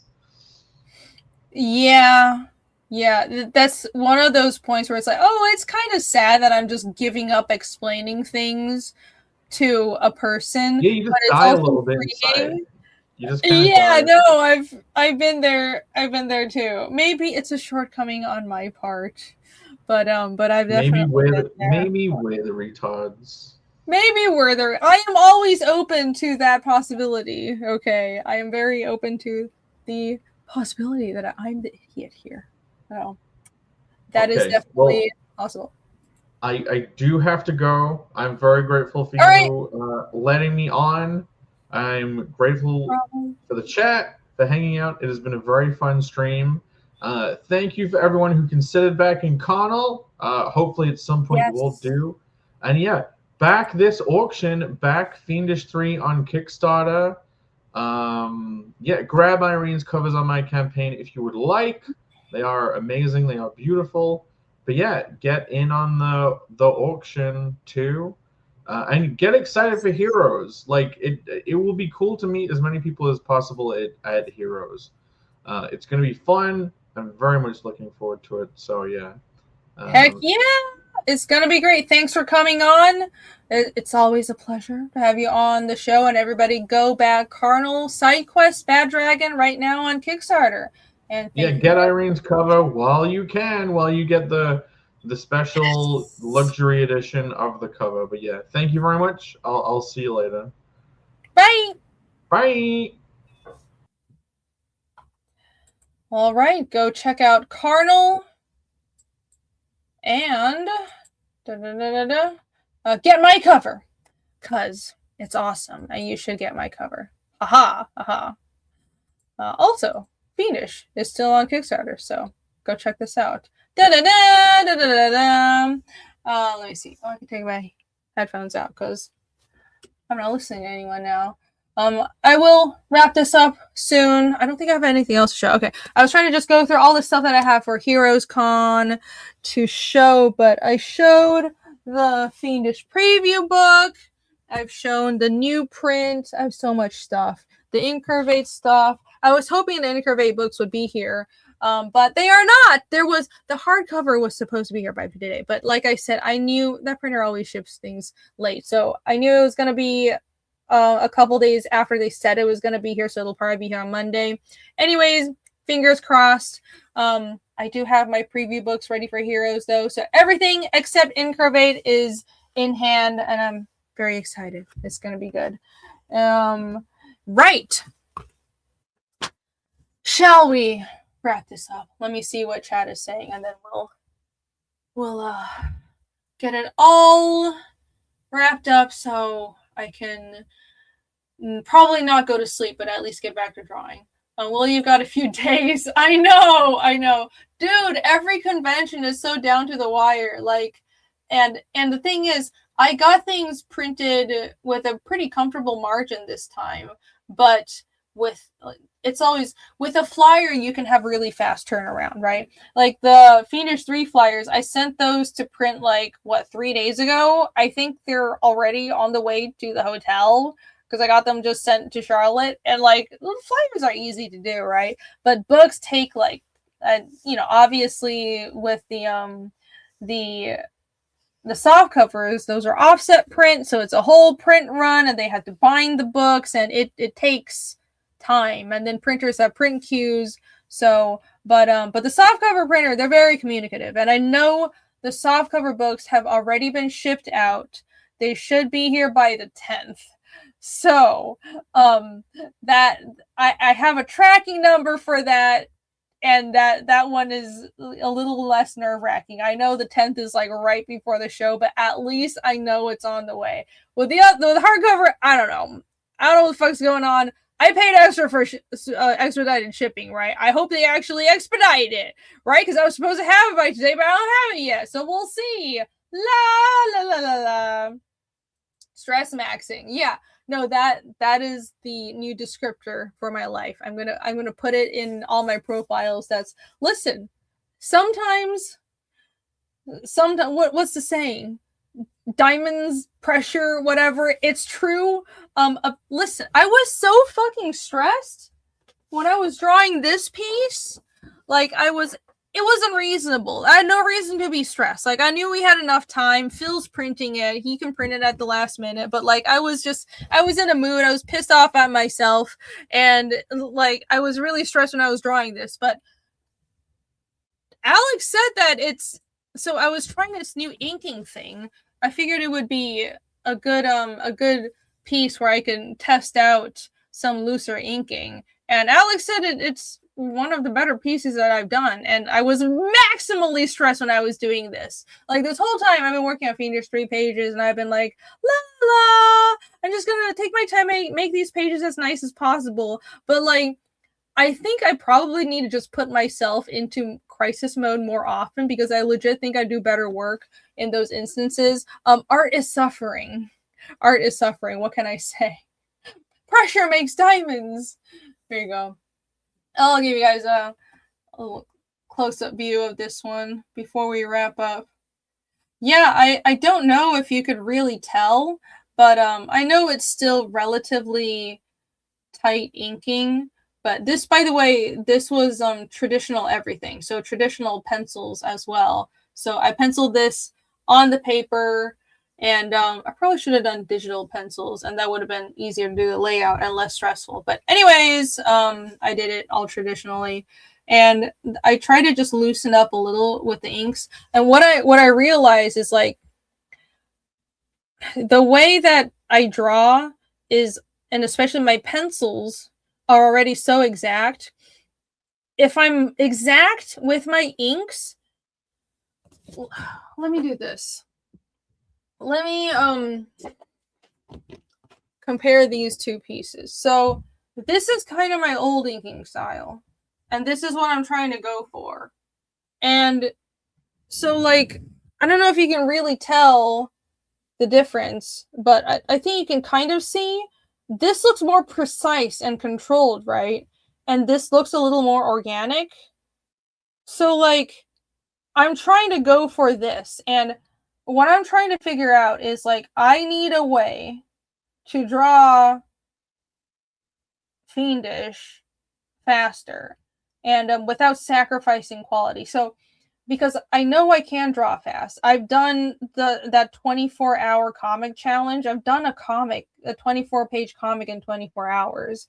And it was just like this super quickly drawn thing with a brush pen. And I don't think it was shit. It was pretty good for a 24-hour comic. But I can draw fast if I had to. But, like, Fiendish is supposed to be, like, quality art. So I need to figure out a way to draw quality art faster. And, like, what I realized is my pencils are always already so tight and detailed because I build, it's just the way I think. I build a lot of structure into the pencils, and I need to, like, kind of know where everything is. And it's a realistic style, realistic leaning style anyways. So when I'm inking, I need to loosen up instead of trying to be precise and refine the pencil lines more. I actually need to loosen from the pencil lines. So what I did was I was just, like, really chicken scratchy with these ink lines. Like what you can see, let me try to see, with, like, the size of her face, I kind of didn't go with very precise lines. You can't really tell on camera. But anyways, I try to loosen up a little bit. I think it works. It's also more textural. So, yeah. Inside baseball. Let me know what you guys think, though. So I'm going to try to go for this. And I think it works better, though. I think it works better because the thing with drawing is it's not about how nobody gives a shit if you can draw the most perfect line that doesn't have a single feathered point and that is like, it looks like you drew it in vector. Nobody actually gives a shit. And that's what I've been trying to do because I'm a perfectionist. What matters is having life and feeling in your work. And I think that's what I've been lacking. And I actually think, so I worked in animation for years, right? I think working in animation and doing digital art for years had trained me to be too constrained. And that, on top of being a perfectionist, has kind of inhibited me and made me be too careful and too constrained and perfectionist with my ink work. So, like, I know people have said my ink work is very clean and everything, but it's like, the thing is, even if I loosen up a little bit, it's still fucking clean. So, long story short, new inking style, I'm trying to evolve, and every Fiendish book, I'm trying to evolve and improve my art. And with Fiendish 4, hopefully I'll be able to have another breakthrough and push my inks to have more life to it and draw faster. I'm a perfectionist. Yes, I am. Yes, I am. It's a little bit ridiculous, and I need to not be, actually. It's to the point where I need to go in the opposite direction. TC says, I get it, type pencils, looser inks. Let the pencils do the heavy lifting. Yes. Yeah, exactly. Yeah, exactly. Especially for a comic, right? It's not a cover. Not every page is a cover. I don't need to be that perfectionist with everything. The point of art, but also comic art, it's not a fucking technical drawing. The point is the storytelling and the emotions. So those should take a little more precedence, and I need to put those a little bit ahead of like the technical aspect of it. I've been too technical. Leveling up. I try to. I want every Fiendish book to look better than the last one. I'm committed to that, and I think I can definitely do that. It's been great because I mean I mentioned before that one of the reasons one of my goals with Fiendish was I wanted to get my own style back after working in animation and gaming for so long. So that's why it's been such a stylistic journey. But you can tell the art is evolving every book. It's because I want to find my style again, and it's supposed to be a series that evolves in style. Like it's still going to be the same style, but I want to become a better artist and storyteller as the story progresses, and it's kind of built to accommodate that, if that makes sense.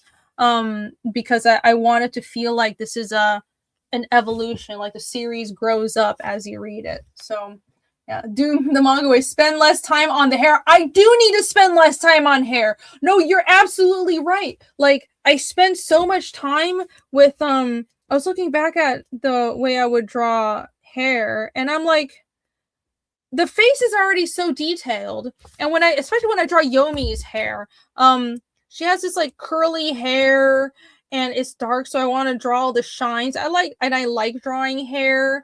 But I'm like, does it really need to be every strand and every curl is defined? Like, let me find an actual it's like this page, for example. Like, that takes forever. That takes fucking forever. Would it really be that much of a detriment if her hair in that panel was just black? Would it be that much of a fucking problem? No, it wouldn't. It could just be black. And you know what? You know what's crazy? With this print, I tried to make myself just have their hair be all, but you can tell I kind of loosened up a little bit, right? It's like there's some white out, but I wasn't too exact with her hair. It's kind of brushy, but I tried to have it just be all black. I couldn't bring myself to do it. I was like, but it's just gonna be a blob. There's no detail. It's not gonna be pretty enough. I'm trying, guys. I'm trying to make myself just simplify things and not have everything be super detailed all the time. I have customers start wearing a hat.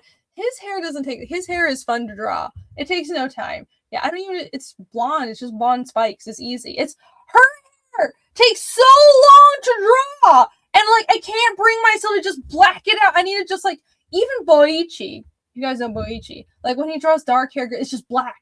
Because like, if the face is detailed, you don't need to detail the hair. So I need to get over myself. This is like the most ridiculous shit ever. It's like, just black it out, Irene. So I don't know what's wrong with me. I'm a failure. But yeah, my stupid struggles in life. Yeah, Casimir's hair and Isol's hair are not hard at all. It's Yomi's hair, man. Oh my god. Let me tell you, I'm working on a more expeditious style right now. I have to get through Fiendish 3 because I don't want to change the style halfway through. But Fiendish 4, I am going to do my best to economize. I need to get to book 5. I need to get to the end of the first arc. It's gonna be great. That's the goal. That's the real selling point of the series when I have that first arc done. I'm so fucking excited. I'm so excited for all those reveals when the first arc is done. you guys are gonna love it. That's when the full mystery of the story comes into view, right? And the actual main villain behind everything. I have a couple of like side villains coming in chapter 3 that's gonna be out this year. But then there's someone further behind everything, and that villain is gonna be revealed right at the end of the first arc, which is the end of book 5. So I just can't wait. That's why I need to draw faster. I need to just get to that point already. Yes, I know I want Fiendish to look pretty and all that, but like the book needs to also get done sooner. So right.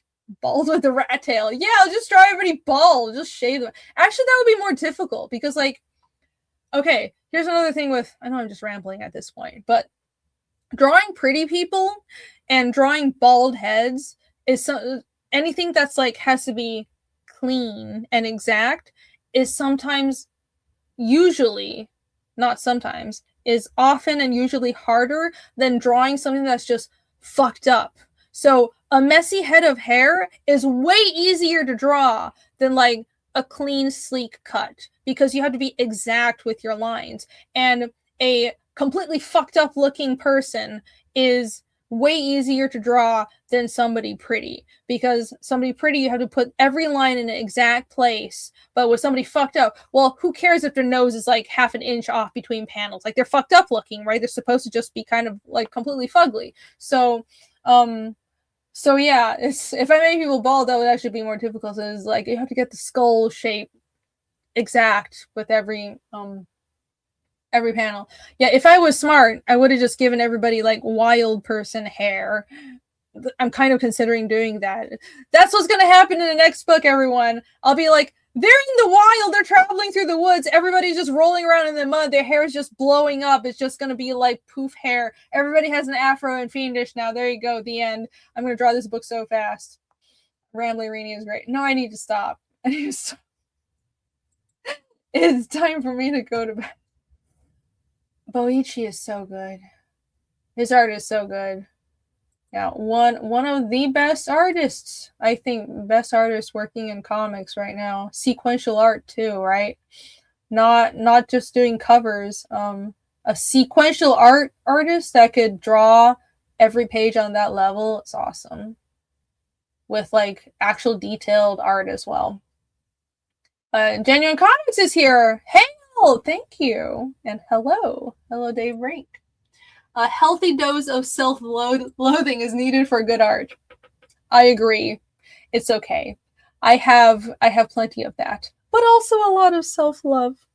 Love and loathing in equal parts. Don't drop the new piece. No, I haven't dropped it yet. Well, I did drop it a few days ago. I don't want to mention. Never mind. You didn't hear that. I never dropped it.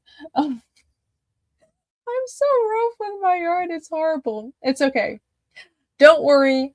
If it's a commission or if someone has bought it, I'm very careful with it.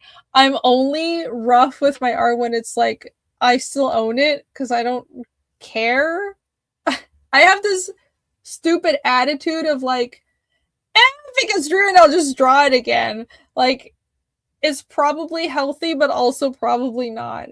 But yeah, once somebody owns it, I'm very, very careful because then it's like, it's not mine anymore. Let's see. I wrestle with my art. Thank you for the links, Alex. Yes! Man with no strings, not no springs.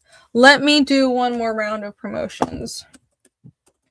And then I will actually go the fuck to bed. Zaid Comics campaign. All right. Here we go. Add to stage. But bam! This is the Man with No Strings. The lovely, bodacious native lady you saw on my print that I was just showing. That is a character from this book, The Man with No Strings, by Phil, by the Zaid brothers. And it is currently funding. Issue 2 is currently funding. And it's actually the third book because they did it issue 0. Super fast turnaround on this series. He's going to be shipping it in like a month or two. I think the art is already done. Absolutely beautiful art. Speaking of beautiful interiors, look at this! look at this. This is fucking amazing. It's so beautiful. I can't believe it. I think the artist Oliver Isabedra, I think. Oliver something. Oliver Isabedra. He's on Twitter. Go follow him. Beautiful interiors. Every page looks like this. Right now, this is a the interiors are black and white. I think he might do colors in the future, but I don't know yet. Don't quote me on that. I'm not sure. But yeah, I think the art works with just black and white. I don't think it even needs colors, even though colors would be great as well. But yeah, beautiful. The stringless cowboy. Yes. No springs. No, this is how you know I'm tired, because I'm mispronouncing things. The stringless cowboy. It's a weird Western. It's full of mystery and mystical things and action. If you like how these pages look and you like that hot Indian girl on the print that I just drew, then you should back this right now. And it's hosted on their own website too, which is pretty cool. So go to zadecomics.com/campaign and you'll be able to back this book right here. And also, of course, go back Carnal side quests, Bad Dragon, help Jake get back over $9,000, defeat the conversion rates. Go back Fiendish 3. That's on both Kickstarter and Indiegogo. It's also on Indiegogo. I haven't been pushing the Indiegogo as much. I'm a little frustrated with Indiegogo, but I do have to mention the Indiegogo is still the only platform where you can get the original art pages for Fiendish 3. And so there are still original art page slots left on the Indiegogo. So if you would like to own original art from this book, you know what? I'm just going to pull the campaign up.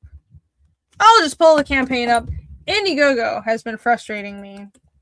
If you guys have heard, if you watched Panel Breakers yesterday, yeah, it's the back end is super confusing. I mean, it was really great that the Fiendish 3 campaign got a feature on Indiegogo before they did the whole switchover. So I do really appreciate that. But like, since the switchover, because the company got bought and they totally revamped the website, I have to say the platform has been very confusing since the switchover. I can't find anything on the back end. I can't even find an item list. I just want a list of how many of each item I have, and they don't have that on the back end. And just the other day, Jake found out that when there was an error in the Indiegogo export for Carnal, which is why people have been getting extra items that they didn't buy. Because what happened was, if you tried to back on Indiegogo but your payment didn't go through, Indiegogo still registered that as you bought a book, even if the payment didn't go through. So like, it caused him to spend money that he didn't have to ship people books that he didn't buy. And I'm like, I'm worried about that. Now that RJ knows about it, we'll be looking out for that error. But like, I know other people have had other exporting errors from Indiegogo. It's honestly kind of crazy. I'm not super thrilled about continuing to use this platform right now. But anyways, I will promote this campaign nonetheless, because I do have original art on here, and they have been very kind to me in the past, which I do appreciate. I hope they fix that exporting problem, man. I can't deal with that. Like, that's causing creators to lose money. Think about how much money that would have lost somebody shipping out products for free. So like, they need to fucking fix that. But anyways, right. Anyways, if you would like to own a piece of original art from Fiendish, then you can still back these on Indiegogo. There are still a few slots left over here, so get these right now. Must have fired all the IT people. I don't know. IGG is going through it. They are. It's just absolutely insane. Like, it's weird because the back end kind of feels like it's made for IT nerds instead of, like, the UI is horrible. It's not made for a lay person to be able to navigate. It's like, I described a few weeks ago, I was trying to figure out how to add a secret perk on the new Indiegogo. And Okay, on Kickstarter, the reason I started out using Indiegogo instead of Kickstarter, first of all, is because the first crowdfunding campaign I launched, I was actually in Taiwan, and I don't think Kickstarter had Taiwan as a location at the time, so I had to use Indiegogo. But also, I really like that Indiegogo has secret perks. I like that Indiegogo had they had in demand. That's what it was called. So they had this extended funding. I love those two things about Indiegogo. And Kickstarter didn't have that back in the day. But now Kickstarter has those. Kickstarter has late pledges and they have secret perks. And now Indiegogo has flipped where, yeah, they have those things, but it's a giant pain in the ass to do. And so I was trying to figure out how to create a secret perk on Indiegogo. And you know the process for creating a secret perk on Indiegogo? First, you have to create a customer category, and then you upload an Excel sheet or CSV of all your customers that you want to have access to that customer category, that you want to be within that customer category. And then you create the product, and then you link the customer category with all the people listed to that product. Like, why can't I just create a perk and get a secret link, right? It's like, do you understand what I mean by this is the most IT nerd version of creating like backend UI, but it also errors clearly because of the backer export issues people have been having. So I don't want to deal with it. I want to keep using the platform, but I don't want to deal with these issues. And especially when I can't even fucking make a simple secret perk without, oh right. I forgot to mention. So I figured out how to make a secret perk, but then when I tried to upload the customer list to the secret perk, which was a customer list that I downloaded from Indiegogo, the upload errored. So I downloaded a customer list file, it's called a CSV, from Indiegogo, and I tried to upload it back to their own platform to create a secret perk link. And it errored. It wouldn't let me upload their own CSV back into the customer list. So I just gave up.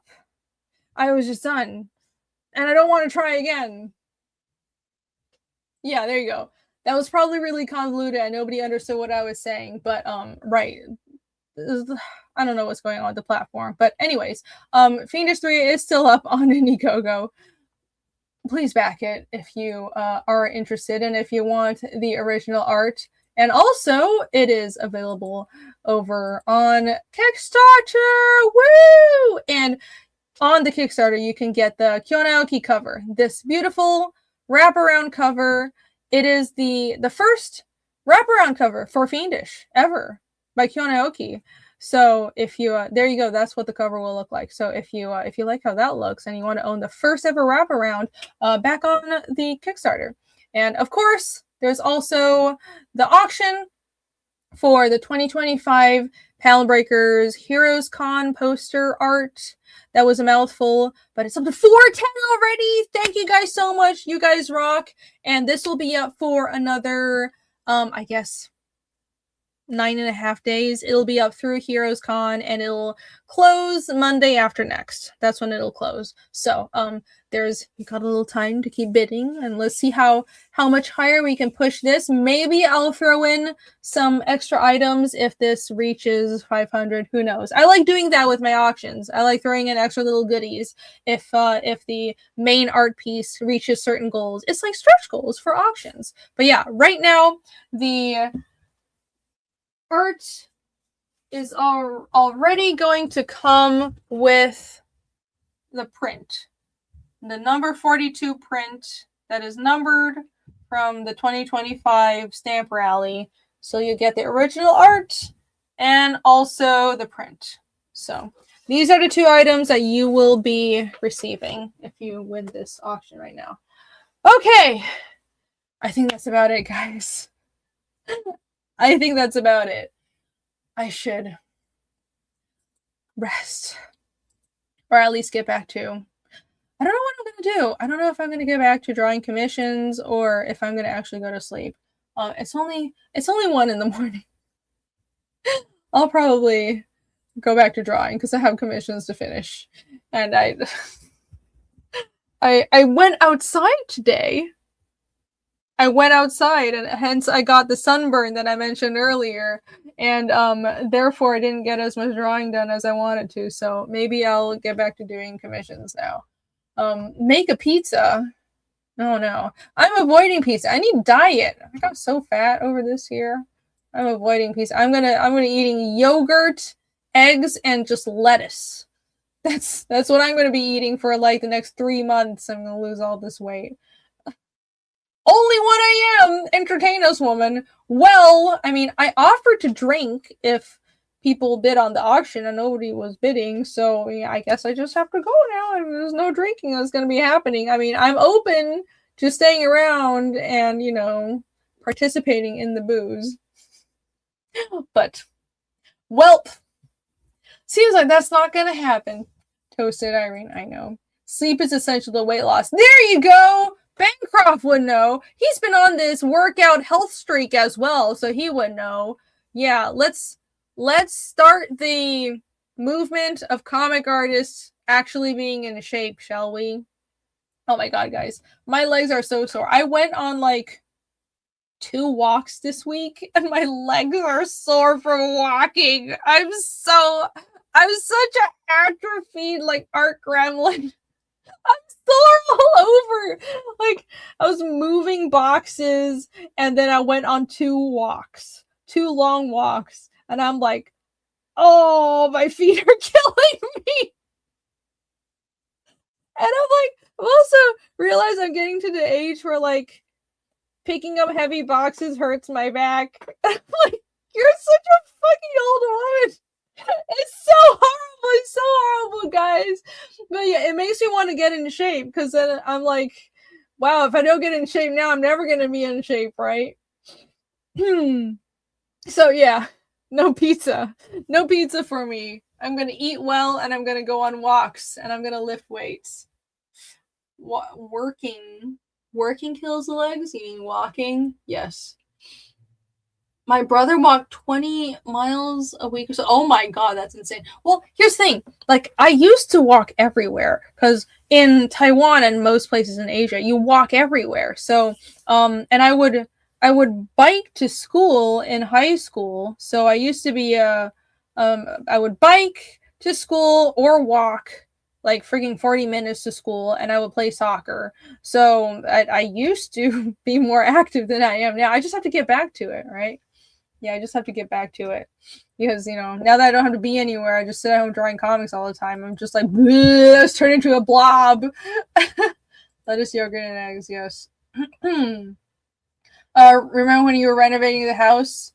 Oh, no, I definitely still do that, but that's not quite enough, is it? Like most of my house renovations are done. I was doing some yard work the other day, so that definitely, oh yeah, that's also why I'm sore.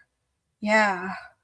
Yeah, because I was pulling weeds. But like that's also not like a daily thing. You need a daily regimented, I will walk for an hour. I will go to the gym for an hour. Like, that's a daily thing. It's like, I think being in shape is like learning a language. It's more about doing a manageable amount every day. It's not like every day I'm going to practice for 3 hours and practice Japanese for 3 hours. It's more productive to do 15 minutes of light practice, but consistently for like 3 years with learning a language. And I think being in shape is the same way. So I just need to get back on it. Consistency is the key. Bancroft walks 5 miles a day? Insane. Insane! I mean, I would say I'll just do yard work, but like, first of all, pulling weeds kills my back, and also I hate mosquitoes. Mosquitoes love me, and I hate mosquitoes. I don't want to do it. So no, I'm just gonna go on walks, guys. I'll go on walks. Okay, I'm wasting time at this point. I'll see you guys at Heroes on Friday. Next Friday, we're going to do a live show from Charlotte at Heroes Con. It'll be great. I don't know whose channel it's going to be on. Probably Jake's. Since, yeah, the last time we did that last year, it was episode 100. Ooh, so, and that was on Jake's channel. So I assume it'll be his, but we shall see. Maybe it's my turn and I'm just in denial. But anyways, we'll do a live show. It'll be fun. See you there. Bid on the art auction.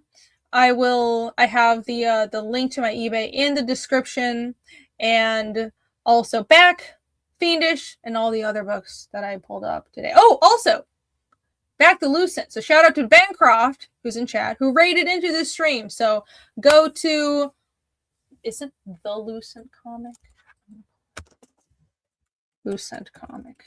I'm a terrible friend.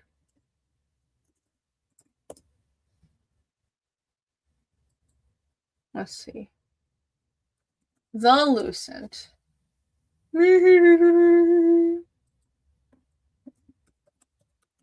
Do you have a campaign open right now? Oh my god, I can't type. Yeah, here you go. Da da da! Yeah, order here. So Lucent Fractured Mind. So shout out to Bancroft. Everybody go back this as well. Thank you to Alex for the links. Bam. And of course, Bancroft has a store on here as well, so you can get caught up on the older books for the Lucent. Fantastic series, European style, bande dessinée comics, very beautiful. You should go check this out. All right, that is all. I'm going to actually end the stream now. Currently fulfilling, yes. There you go, currently fulfilling. All right, what outro should I play? I'll let Freeren see us out. Good night, guys. Bye. The one standing before you is a great mage who's lived for over 1,000.